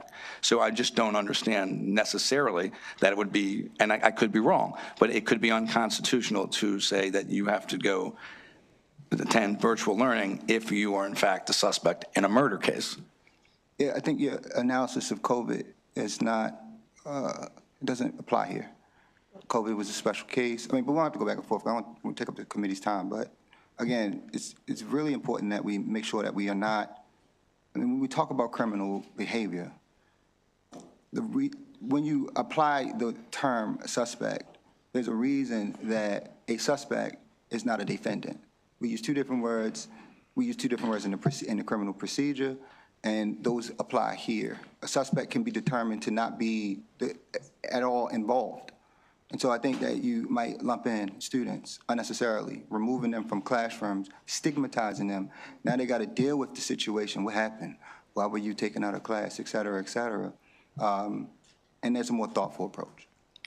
And I agree that there is no point here. I mean, the objective here is not to stigmatize any student. It is certainly not to disrupt any student. It all is going back to also protecting the students that are there in the classroom that are potentially being protected from an individual who, like the previous story, as I said, was guilty, was the main suspect, did have evidence. It just haven't gotten to the point where he was charged yet. I understand, and I'm not an attorney, and you may be, and I know there's some attorneys in this room, and if it is unconstitutional, I'd be the first to say I concede that, and what about being charged? We'll push to that bill.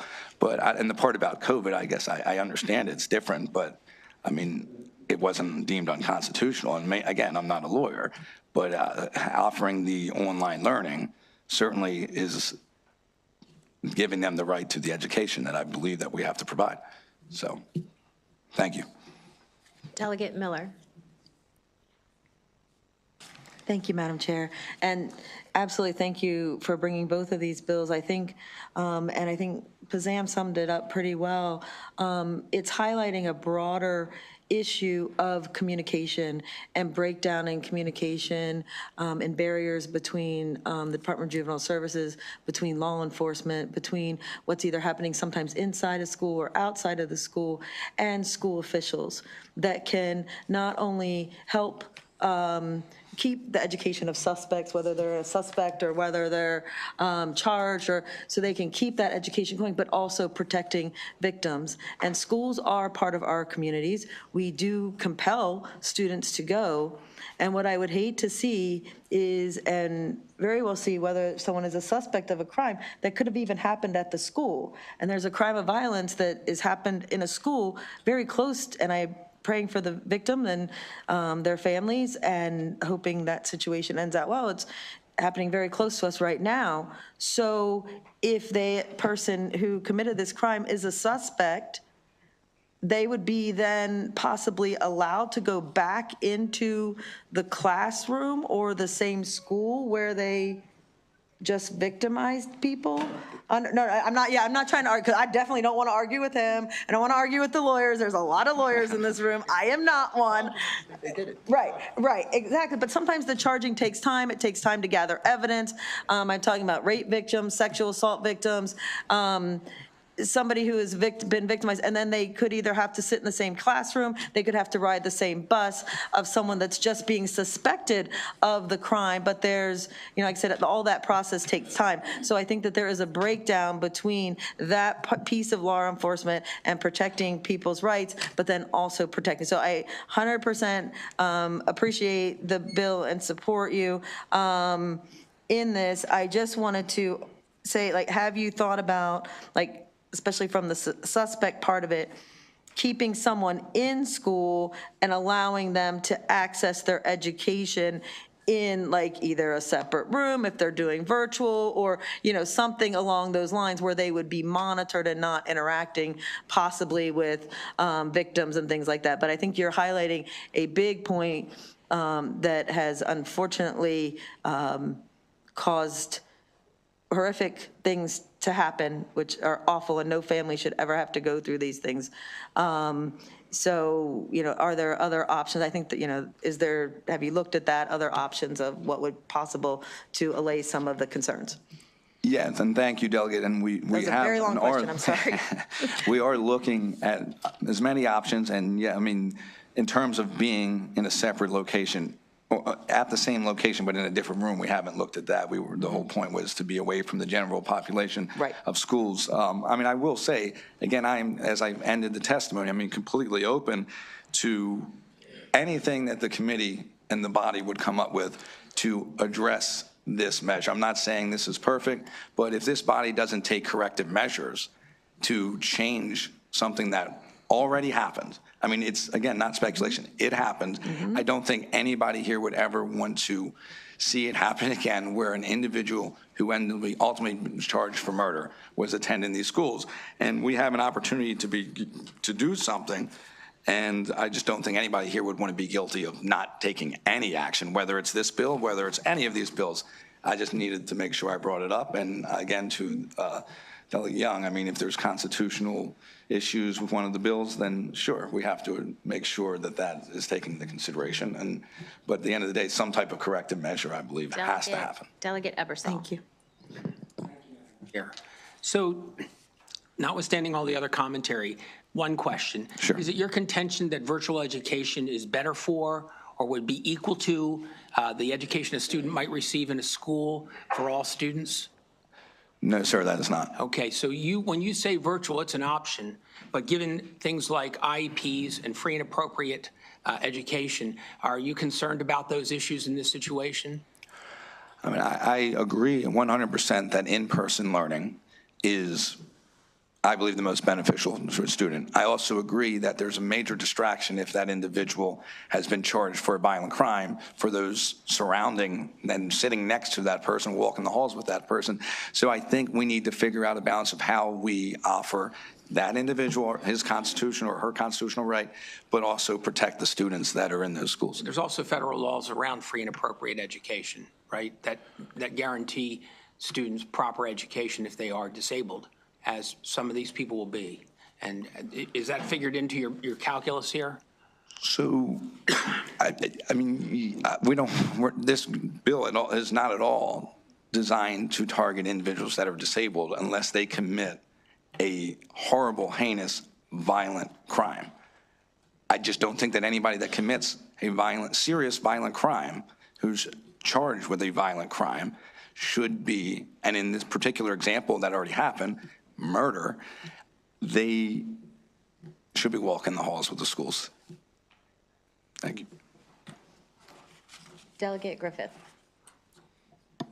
Thank you, Madam Chair, and thanks for bringing this bill. But doesn't this bill also seek to protect our most vulnerable populations, which is our students with disabilities, who are the ones very often targeted for especially violent sexual assault?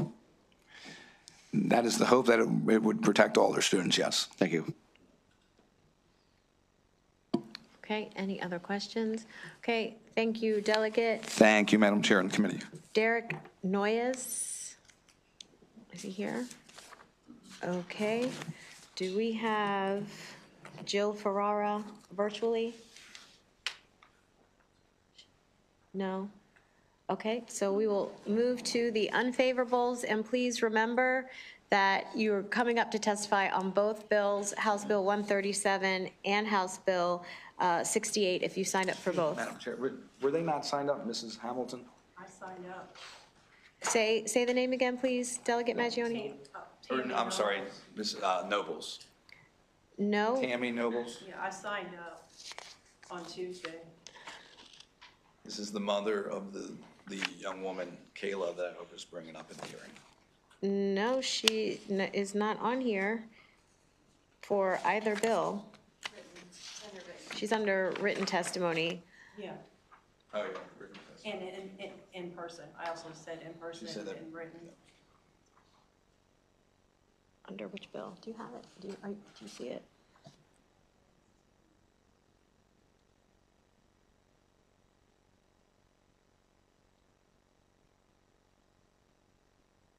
Yeah, ma'am, you signed up just to submit written testimony on House Bill 68. How many? That she signed. I selected in person also when I signed in. Okay, one moment. It's not on our list. You just would like her to testify? She was under the impression that she signed up to speak on, today on behalf of. Okay, of her come daughter. forward, ma'am. Thank you very much, Madam Chair. Thank you. You got Yep, for 2 minutes, just state your name and then share your story.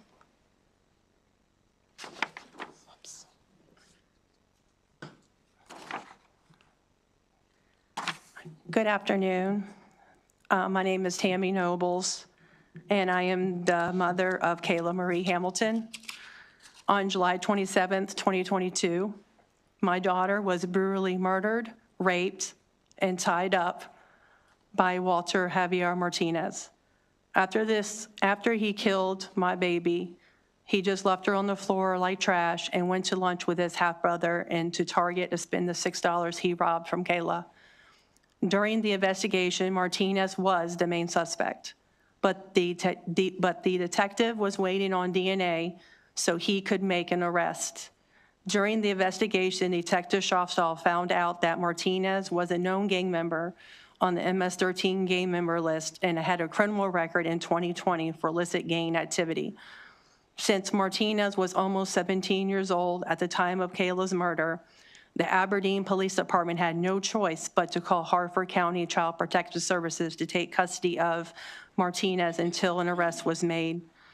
Detective Schofstall was very transparent with CPS, stating multiple times that Martinez had to be in a secure location because he was a threat and very dangerous.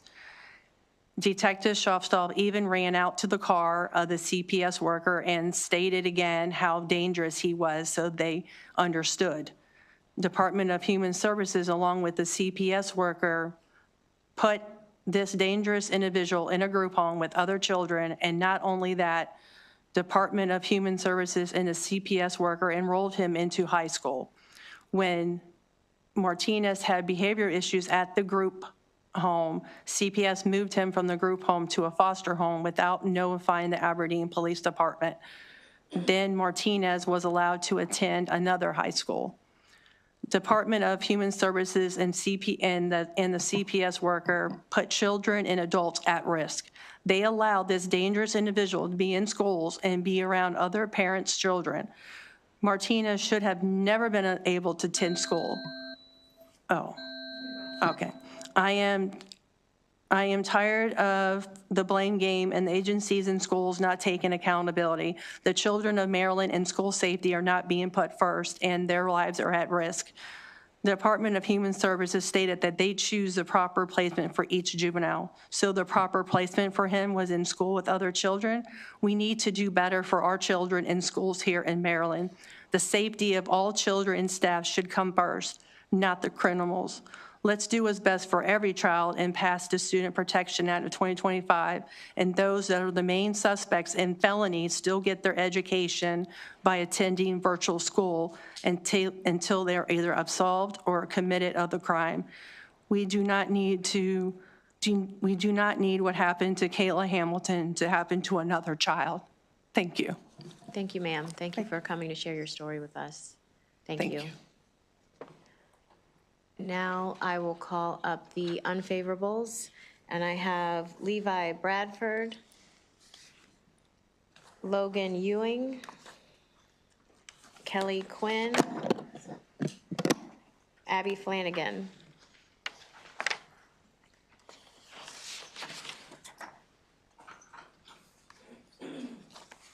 Is that all the chairs? Do I have more chairs? Okay. Michael Pinard. So I have all of you on both bills, so we'll give you 3.5 minutes to testify on both bills. So can we just start with my right and work? Yes, ma'am? Can I start? Yes. Okay. Go right ahead. Thanks so much. Good afternoon. I'm Kelly Quinn. I'm here today wearing 2 different hats. I'm the chairperson of the Maryland Coalition to Reform School Discipline, also known as CRSD, and I'm the managing director of the Choice Program at UMBC. I believe that every child deserves a classroom, not a screen. As the leader of both of these organizations, I urge you to oppose these bills that would prohibit children who are suspected in the case of 68 or charged with in the case of 137 with a crime of violence not on school grounds from attending public school. CRSD is dedicated to transforming school discipline practices to ensure that they are fair, responsive to students' needs, and supportive of their path to graduation. This bill is unnecessary, harmful, and violates fundamental principles of equity, justice, and federal law. It undermines protections under the Individuals with Disabilities Education Act, the IDA, Section 504 of the Rehabilitation Act of 1973, and due process, while perpetuating harmful racial disparities and contributing to the school-to-prison pipeline. 15 organizations signed onto our testimony to oppose these bills. The Choice Program has served Maryland youth who are systems involved for more than 35 years. In fiscal year 24, we provided case management to more than 568 young people in Central Maryland. Thank you for funding us. One of our principal measures of success is whether children stay in school or are re-engaged in school. This bill would prohibit and affect some of our children. In one project in particular in Baltimore City last year, 94% of the children we were serving stayed in school or were re-engaged through our mentoring services. We know firsthand how important it is to be in school. That's why our mentors help with homework, why our mentors go to volleyball games and cheer for young people, why our staff also accompanies attorneys and advocates to IEP and 504 hearings. Choice mentors know firsthand what these CRSD experts will tell you, that every child deserves a classroom, not a screen. Thank you.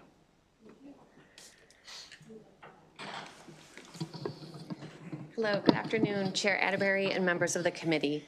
My name is Abby Flanagan, and I'm an education attorney with the Maryland Office of the Public Defender. I'll briefly speak about House Bill 68 first, which is a blanket prohibition on in-person school attendance for students who are being investigated for involvement in a crime of violence. Just to be clear, we are talking about removing children from school before probable cause has been established, before an arrest has been made, before the state's attorney has filed a petition, before a court has heard any facts. House Bill 68 is unsustainable, overbroad, and unnecessary. And I think Delegates Young encapsulated the constitutional problems with this bill. So I will move on to House Bill 137, which would prohibit in-person school attendance for any student charged with a crime of violence. House Bill 137 also violates federal law, puts students at academic risk, would disproportionately impact Black students and students with disabilities, and is unnecessary and in conflict with current law. And this is where I want to focus my testimony. The current reportable offense law in Maryland allows law enforcement, in fact, it mandates that law enforcement notify school officials when a student has been arrested for a reportable offense. All crimes of violence are reportable offenses. So there already exists a mechanism for law enforcement to be notifying school systems. Then that starts the reportable offense process. The student or the school system can then make an individualized determination about where a child who's been charged with a crime of violence should attend school. If the school system finds that a student poses an imminent threat of serious harm, they can make the decision to remove that student from the school and place them in an alternative program or a virtual setting. That it currently exists in law today. House Bill 137 instead contains no individualized determination, violates basic constitutional due process protections, There's no process for a student to be heard. There's no mechanism for a school system to evaluate whether a threat actually exists, and there's no ability to appeal. Even more concerning, the bill imposes a permanent removal from in-person school if a court later finds the student involved, which is another word for guilty, but we use involved in the youth justice system, of the offense. Hypothetically, this means that a 10-year-old who is charged with and later found involved for a crime of violence would be out of in-person school for the rest of their schooling years. I am the mother of 2 middle school students who attend public school in Baltimore County. I care deeply about school safety, but these bills don't get us closer to that. In my professional job, I represent young people throughout the state of Maryland, many of whom have been placed on virtual school. They are struggling. They oftentimes do not lack the internal ability to log on and maintain attention through a virtual program. These students are failing and are dropping out of school. These are our children. Prohibiting kids from attending in-person school separates them from supportive adults and structure within school and oftentimes leaves them home without supervision. For these reasons, we strongly urge an unfavorable report on House Bill 137 and House Bill 68. Thank you. Go next. Good afternoon, Chair Atterbury and members of the committee. My name is Logan Ewing. I'm an attorney with Disability Rights Maryland, the state's protection and advocacy agency, and we're here today to oppose House Bill 68 and House Bill 137. These bills create a blanket approach to keep children out of school when suspected or charged of a crime of violence. These bills are deeply concerning because it violates federal law, including the Individuals with Disabilities Act, IDEA, Section 504 of the Rehabilitation Act, and the Americans with Disabilities Act. Under the IDEA, students with disabilities have the right to a free and appropriate education in the least restrictive environment. HB 68 bypasses the process of an individualized education team, a program team, making the decision about the placement of a child with disabilities, violating federal law, as well as HB 137. This is a unilateral change and can take the child out of the free and appropriate education and puts them into the most restrictive environment, which is the home. Additionally, when a child is being placed, a change of placement into the house or virtual learning due to a discipline reason, a manifestation meeting must occur where members of the team come together and determine if the reason the child is being disciplined was a manifestation of their disability. And if it was, that cannot occur. Additionally, House Bill 68 and 137 would disproportionately impact students with disabilities. Data from July 2022 to June 2023 show that students with disabilities were charged with crimes of violence at a rate 259% higher than their non-disabled peers. So these bills will violate federal law because students with disabilities will be subject to these bills. The ADA in Section 504 prohibit discrimination against individuals with disabilities in the public education. Behaviors commonly associated with disabilities, such as impulsivity, difficulty regulating emotions, or misinterpreting social cues, are often misunderstood and mischaracterized as criminal conduct. If students with disabilities are removed from in-person learning and placed to virtual or home instruction under this bill, it is unlikely that they would receive the reasonable accommodations, supports, or services that they are entitled to under federal law. HB 68 is harmful and unnecessary.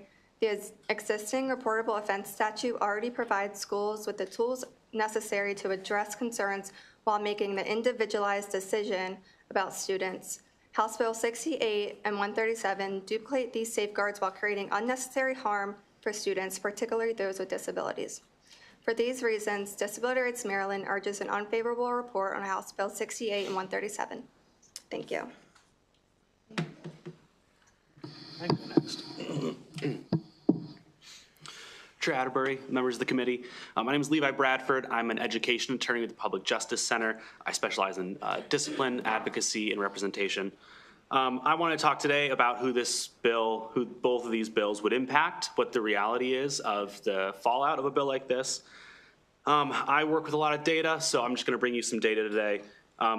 The Public Justice Center strongly opposes this bill because it will result in the permanent ban of thousands of children in Maryland from ever attending in-person school again. Because of bias at every level of our legal system, these bills will ban from school mostly black children, which will further criminalize a group of children who are already exceedingly marginalized. HB 137, for example, will temporarily affect 450% more children of color than white children and will permanently ban at least 650% more children of color each year than white children. I'm going to point y'all back to the Public Justice Center's written testimony for more data and charts about it. But I wanted to go off script because I've just been thinking a lot today about a lot of you in this committee and legislators generally are advocates one way or another and have been advocates. So it is easy for a lot of us to look back in the past and see oppressive systems after they're already built. And it's even easy for us to see when oppressive systems exist in current day. But what is hard for a lot of people is to see when we are building an oppressive system brick by brick in front of us. And I want us to look today at the bricks that we hold in our hands. Bills like House Bill 68 and House Bill 137 are the bricks that build oppressive systems, and we have to be held responsible to not continue to build this system like this. Because of the oppressive systems that we've built that criminalize black children far more than white children in Maryland, when charged with the crime of violence, children of color are at least 50% more likely than white children to be convicted. That's when you're controlling for everything else. Just at the point of conviction, a black child is 50% more likely to be convicted. That is when this bill goes from a temporary ban on school to a permanent ban on in-person school. Because of bias at every level, these bills will represent the clearing out of a lot of our schools of black children, not of white children, of black children. That is because we have for generations built biased, racist, oppressive systems that we need to be dismantling, not rebuilding. I think I'm going to stop my testimony there. And I want to refer you back to the Public Justice Center's written testimony because it has a lot more data and charts, and I can talk to y'all about data if you want to later. But for all those reasons and more, the Public Justice Center strongly opposes House Bill 137 and House Bill 68. Thank you. Good afternoon, Madam Chair and members of the committee. My name is Michael Pernard. I'm a professor at the University of Maryland Francis King Carey School of Law and executive director of the Gibson Bank Center for Race and the Law. And I also represent children who are the subject of the two bills that we are talking about today. We oppose HB 137 and HB 68 for a few reasons, which are detailed in our written testimony, but I'll just offer a couple of highlights, and I will not repeat what my esteemed co-panelists have so beautifully articulated. In 1975, the U.S. Supreme Court decided Goss v. Lopez. Goss v. Lopez, the Supreme Court held that children who are subject to removal from schools have due process rights to have the evidence presented against them and the opportunity to be heard. And respectfully, Delegate Mangione articulated that he cares about due process. Due process is very important. Is to quote, these two bills seek to eviscerate due process, to strip schools of their authority and expertise to address each child in each instance, and it aims to treat all children as a monolith rather than as individuals. So in some ways, these bills on the school discipline side harken back to zero tolerance policies, which Maryland outlawed back in 2014. As Mr. Bradford just articulated, these bills also exacerbate the over-criminalization of black children in Maryland and the ways in which we disproportionately push out and remove black children from our schools in the state. Does the same for students with disabilities as well. Delegate Young thought was spot on when he talked about the violation of the 14th Amendment, which again gets back to due process. As we explained in our testimony, in addition to the federal laws that my co-panelists have laid out, these bills also violate or may violate other federal anti-discrimination laws, such as Title VI of the Civil Rights Act of 1964, as well as Title IX of the Education Amendments of 1972. So certainly in these times, we should be focused on shrinking, easing, and remedying disproportionate removal. Instead, these bills respectfully double down on it. Other details are set forth in our written testimony, so we also ask for an unfavorable report. Thank you. I'm going to double check, is Frank Patinella here? Oh, if somebody could just swap with him before we start questions. And then do we have a Aubrey Edwards-Luce on virtually? Okay, so after you testify, then we'll go to her and then we'll take questions. Okay, thank you. Go ahead. Thank you. Good afternoon, Madam Chair and members of the committee. My name is Frank Patinella, and I'm a senior policy advocate for the ACLU of Maryland. We are also members of the Coalition to Reform School Discipline and Maryland Youth Justice Coalition, and collectively, we're asking for an unfavorable vote on House Bill 68. I won't repeat the points about reportable offenses and due process. I do want to say, before my time as policy advocate, I was a social worker in a Baltimore City middle school. I was part of a team with the principal, school police, and teachers when making decisions about children with serious behavioral challenges and those who have committed crimes. This bill fails to recognize that these are children and that sometimes children make mistakes, sometimes big mistakes. This bill also fails to recognize that children are also malleable. And in my experience, the vast majority of children I worked with in schools were able to learn how to manage their emotions and behavior, and they were no longer a threat to safety, and with supports were able to get them back on track to succeed in school. Prohibiting them from attending school should be the very last option, because school is the best place that they can right the ship. While I was a social worker, that only happened once because we couldn't allow a child to return due to a conflict that couldn't be resolved with another child at that school, but he was able to transfer to another public school in the district. It was mentioned before, but I'll say it again, that virtual school is not a viable option, especially given the severe learning loss that we saw after the pandemic. And I believe the sponsor of the bill himself was quoted in a Fox News report stating that this learning loss was a crisis. The last thing I'll say is that these children will be adults one day, and if we don't invest in them now, they could become a bigger safety threat in our communities later, creating bigger problems for the state, local governments, and communities.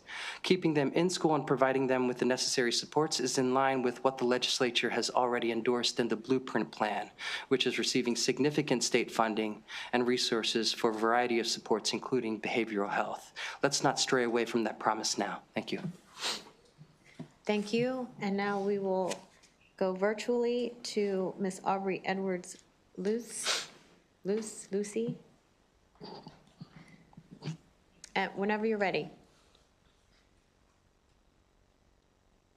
Can you hear me, Ms. Lucy? Yes, I can. Okay, whenever you're ready, go ahead. Thank you very much. Good afternoon, Vice Chair. Oh, sorry, I'm hearing. You might have to, if you have us, if you have us streaming live, turn that off. Okay. And then try again. Okay.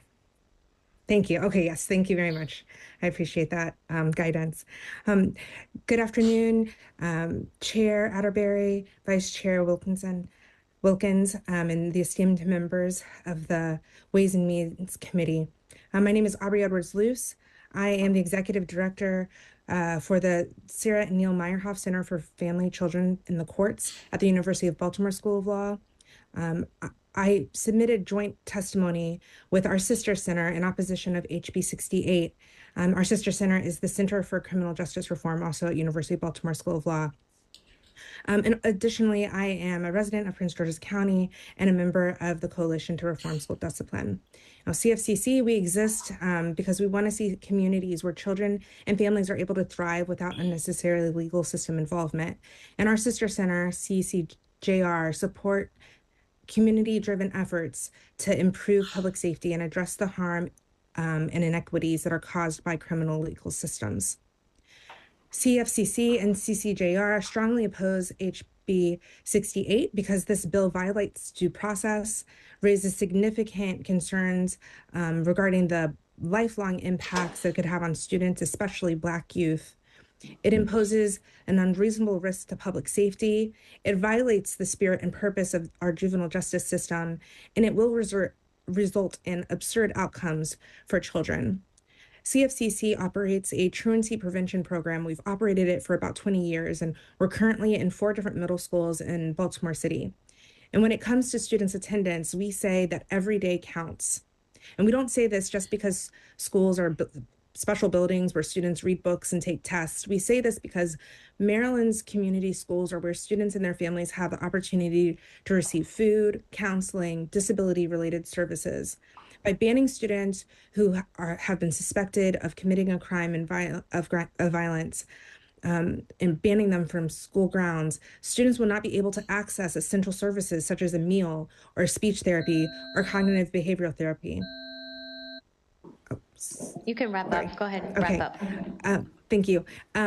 We also just want to raise the fact that there are instances where under this bill, minor conflicts would result in youth being subjected to extreme punishment. Thank you very much for the opportunity to testify, and we recommend a unfavorable report.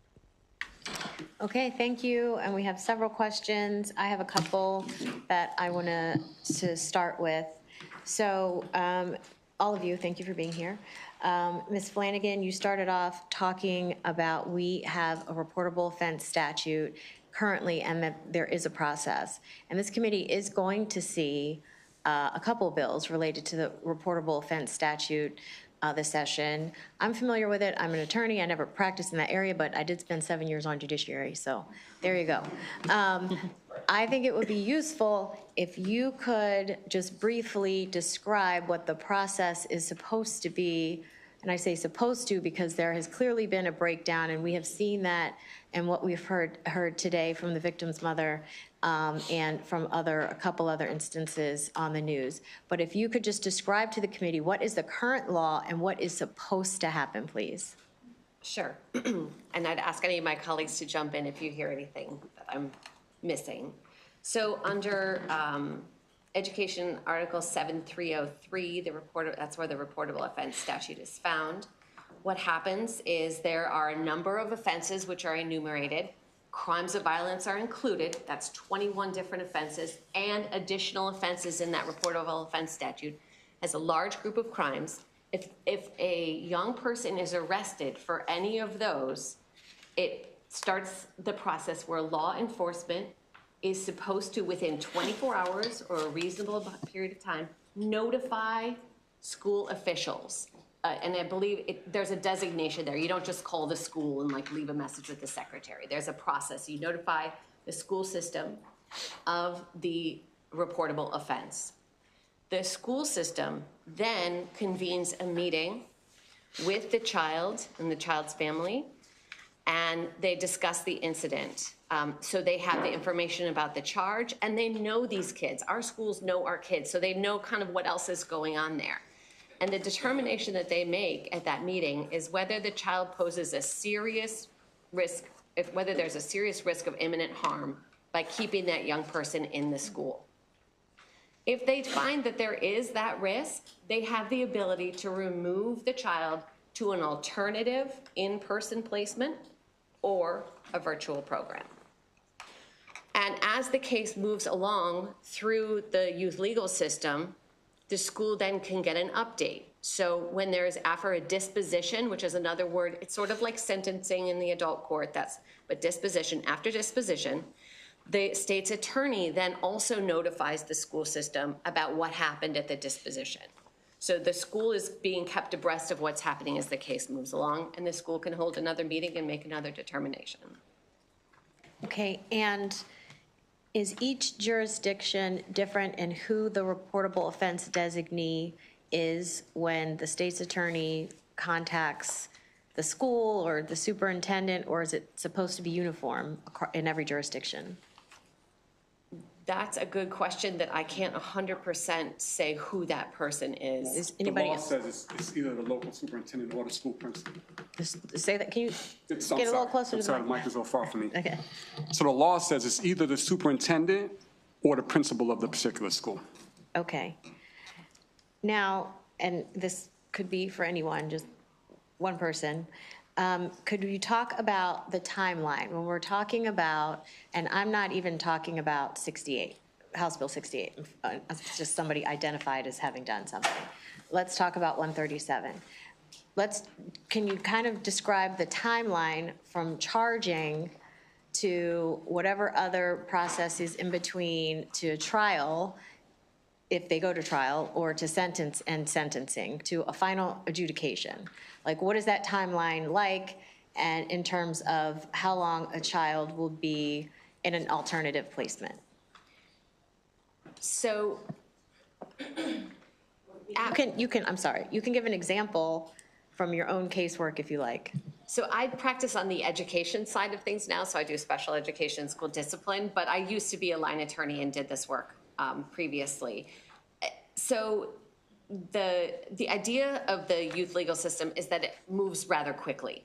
So we don't have instances where it's taking years for a case to be adjudicated and figured out, because that doesn't serve the purposes of our young people, right? When you're 14, 6 months of your life, you feel like you're a different person 6 months later. So it moves very quickly. So from arrest, particularly of a crime of violence, because those are felonies, that's going to move very quickly. It's going to go past the juvenile, like an informal, you're not allowed to informal those cases. It goes directly to the state's attorney's office. They're going to file a petition, and you're going to have an adjudication within 60 days after the petition is filed. And then your disposition is usually within the next 14 days after that, 14 to 30 days after that. So it's it's a quick process. There can be delays in there, of course, but this is not something that takes months and months. Okay. And could one of you discuss challenges that you see if an individual was just subjected to just virtual education? I think someone touched on it, but just having virtual education, what, if any, challenges does that pose, if that's the only option? If you need to answer too, you testified, you could step up, but anybody can answer the question. Yeah, I'll say really quick that I haven't worked with a number of clients who are children who are put on virtual school. I think I've had one client in my 3 years of doing this work who's ever actually engaged with virtual school. Very frequently, particularly children who are who experience marginalization at school, who are in some way being kicked out or pushed out of school. They experience a lot of other issues too. Many of them have parents who are working full-time, who are not at home, who can't guide them through the online process. We hear from schools very frequently that kids who are put on virtual school who are already having trouble with school don't log on. They will try a couple of times, they'll experience some technical difficulties, and for a child of 14, the child is like 14 years old, figuring that out by contacting the school while their parents aren't home is a thing that it may not seem immense, but they just won't do it because it's hard. School is already not a thing they like to do, and it's very difficult to engage in virtual school because it's not that they're sitting there and a teacher is teaching at them. They're very often getting book work, and they're being told to teach themselves the material. They're allowed maybe once or twice a week a conference with a teacher or with some sort of like education professional to help them to answer questions. But again, I've had maybe one kid of my clients ever actually engage with that process and do it successfully. Can I just add that in addition to exclusion from traditional instruction, there's also exclusion from everything else that goes on in school. There's no extra school, there are no extracurricular activities, there's no, basketball game, there's no, prom, there's nothing at all. So literally, they're isolated in their room for, whether it's weeks, months, a year on end. Totally excluded from the lifeline of the school. Could I also just add, there's been so much great testimony about the academic impacts of this, another part of the social impact that this can have is that students are oftentimes not receiving as close of supervision, when their parents have to work and they're at home on virtual learning. And that's part of what we believe poses a really an increased public safety risk, right? We've got a lot of young people who are going to have a lot of unstructured time, oftentimes without the type of accountability they would have if they were in school. Adolescence is a time where they're pushing boundaries and they're trying to figure out what they can and can't do, and it makes them very susceptible to getting pulled into other types of harmful and public safety risk type behaviors when they are put into a virtual school against their choice and without adequate supervision.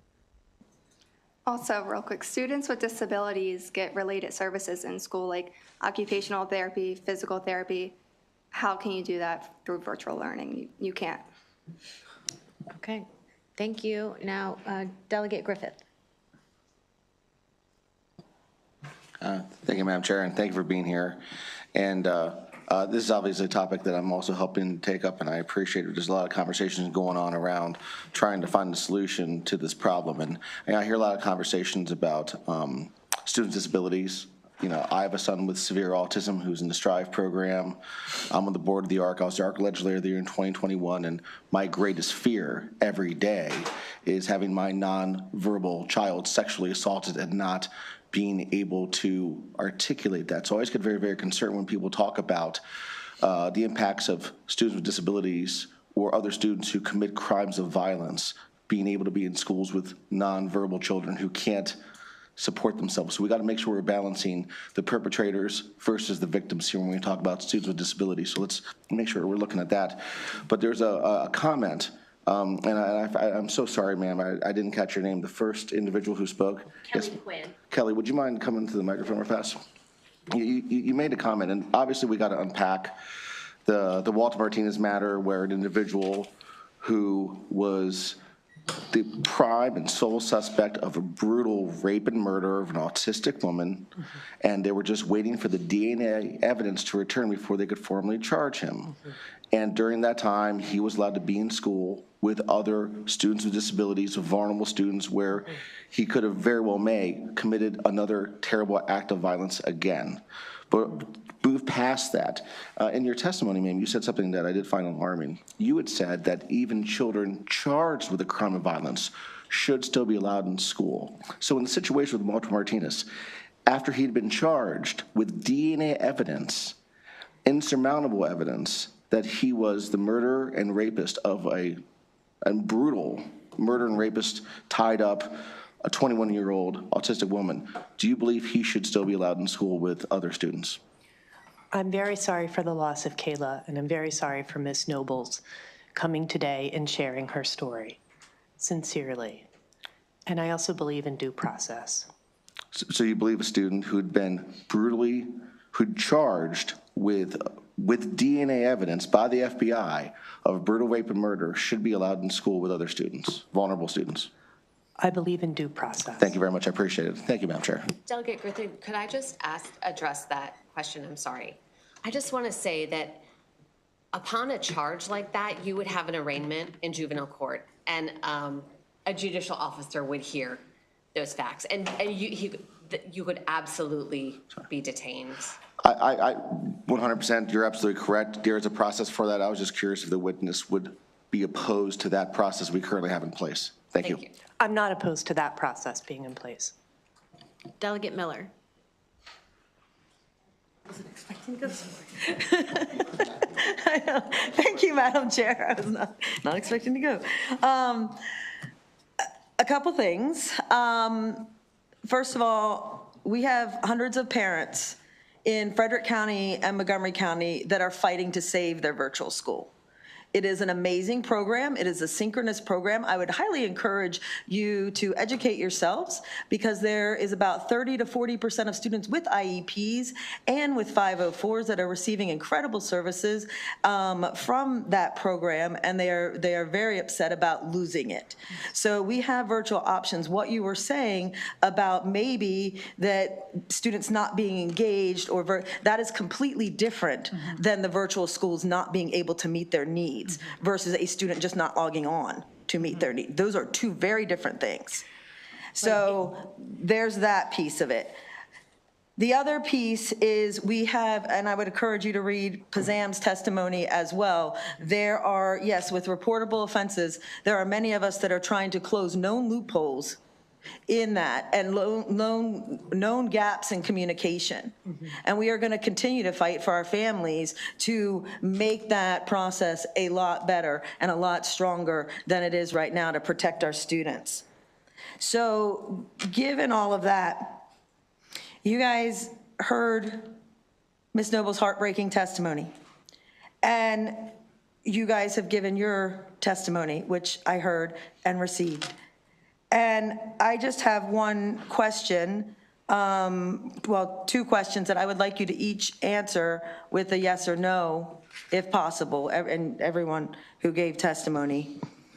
So would you be okay with Kayla Hamilton's killer sitting next to your daughter or son in class while he was a suspect in her murder? And then I have another one after that, or after he was charged, either one. But would you be okay with him sitting next to your son or daughter in class? When there is not probable cause, I am okay with people retaining their freedom. It's an overreach of government authority when to have someone removed or have their rights, yes. So, a suspect, you don't have probable cause when you are a suspect. So, or after he was charged, you would be okay with him sitting next to your son or daughter? After he is charged, I would be okay with the process that's in place in current Maryland law taking place, which is to have that convening of folks and talking about whether there is an ongoing imminent threat of harm if he's in the school system. Okay. That's what's in place right now. Which is broken down, but okay, go ahead. But Next. that's not the issue we're here on today. Okay. I don't have any children. If you had a son or daughter. I'm not going to make believe Okay. son or daughter. Yeah, he answered the question. Okay. I also do not have children. Interesting, okay.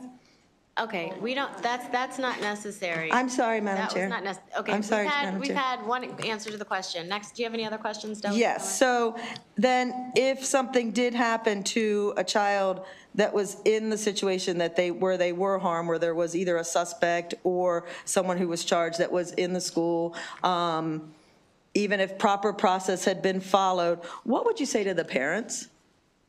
Would you just say proper process was, I mean, what would you say? What would you say to the parents in that situation? My heart goes out to parents, any parents who have had their children harmed. As many of the parents that I work with have had their children harmed.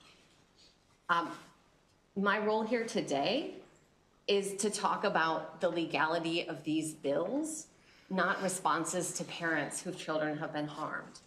And so I'm speaking today about the legality of the bills that are before us. All right, thank you. And I don't mean to Can be I- insensitive to harm. Could I respond? Aubrey. Yes, go Thanks so ahead. much. As a bereaved mom myself, I would absolutely wrap that person into a hug. And I think what we've done in a couple of different questions is we're looking at one specific child and one specific instance, right? And there's a set of facts to that person in that situation. And I think that's part of the issue that I have with this bill, is that it's applying a consequence without allowing for a process that's very individualized, which is part of the spirit of juvenile justice law and the process that we have now. Every student and every family needs to have a very individualized process when accusations that have reached a probable cause level of evidence are put before them. And so that would be my response to this.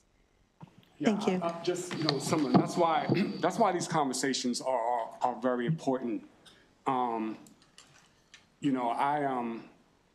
Similarly, I don't need to tell my business, but life experiences would make me hug that person as well.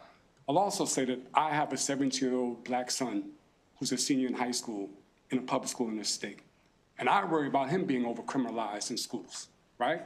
I worry about how a law enforcement officer is going to deal with him and quickly suspend and expel him. So God forbid he's ever in this situation and he's the subject of this bill, and I have no options and there's no due process, and he's confined to virtual learning, and that's his life right there. That keeps me up at night. Thank you for answering. Thank you. Delegate Roberts.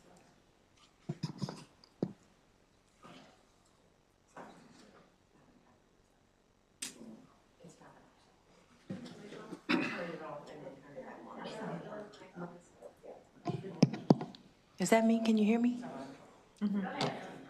Okay.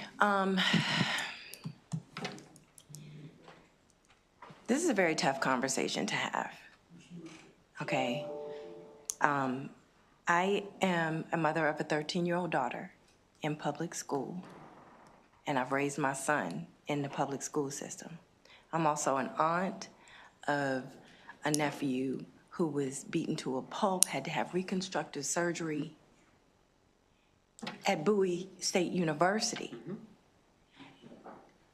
And he was in his first semester of school.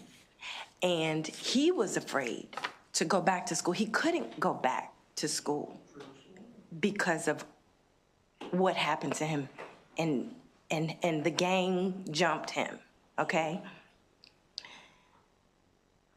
I would not be comfortable with my daughter sitting next to someone who was charged with certain crimes, certain heinous crimes. And I'm answering Delegate Miller's question.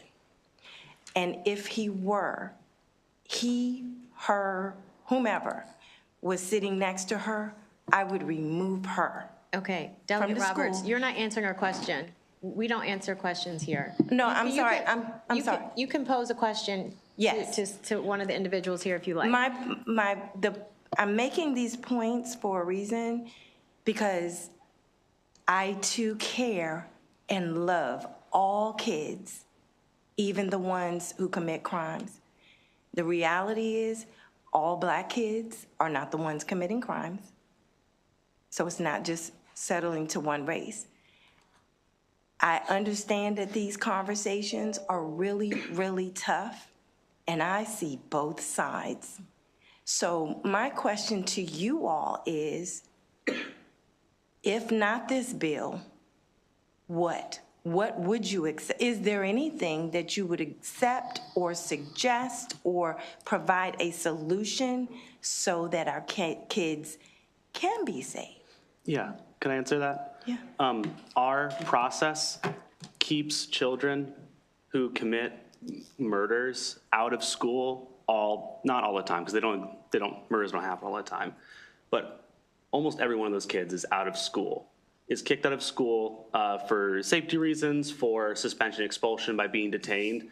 To create law based on this one example, when the process works all the time to keep kids safe. Just because we have this one very shocking example does not mean that it's not working all the other times. We work in this process very frequently.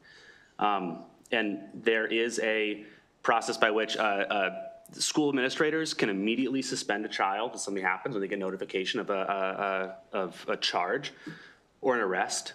They have 10 days to have a hearing with the superintendent. The superintendent can decide to expel the kid for the rest of the year, send them to alternative school, suspend them for any number of days they deem that they need to in order to appease the safety risk to the rest of the school community. That process exists and it operates currently. Your children don't sit next to kids who commit murders because that process is in place. Delegate Roberts. Can I just add that I think that we also need to make sure we speak to state's attorneys about what that process is, right? Because part of the concern that I have, especially when we're seeking justice for heinous crimes, is making sure that we don't disrupt the investigative process by tipping off students who have not yet been charged, right? And so that there's so many nuances to this and ways that we can look to improve it, but there are definitely people who are missing at the table for that process. Thank you. Delegate Plakovich-Carr. Thank you, Madam Chair. Two quick questions. So I represent Montgomery County. Well, I'll note my son is a public school student.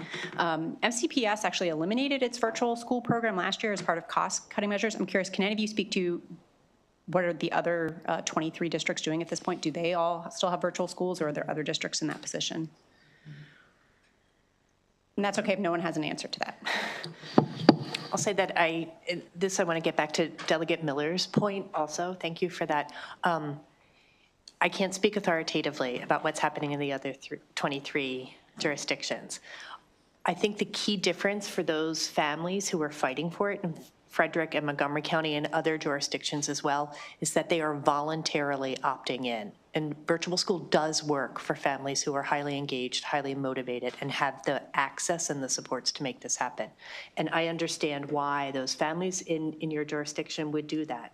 And they're doing it in Baltimore City too, right? And it does work for some people, just not all. And this is an involuntary ban on families who may not be prepared for this and students who are not prepared. And so that's the key difference there. Thank you for the question, though. Thank you. And I think this other question is for Ms. Ewing.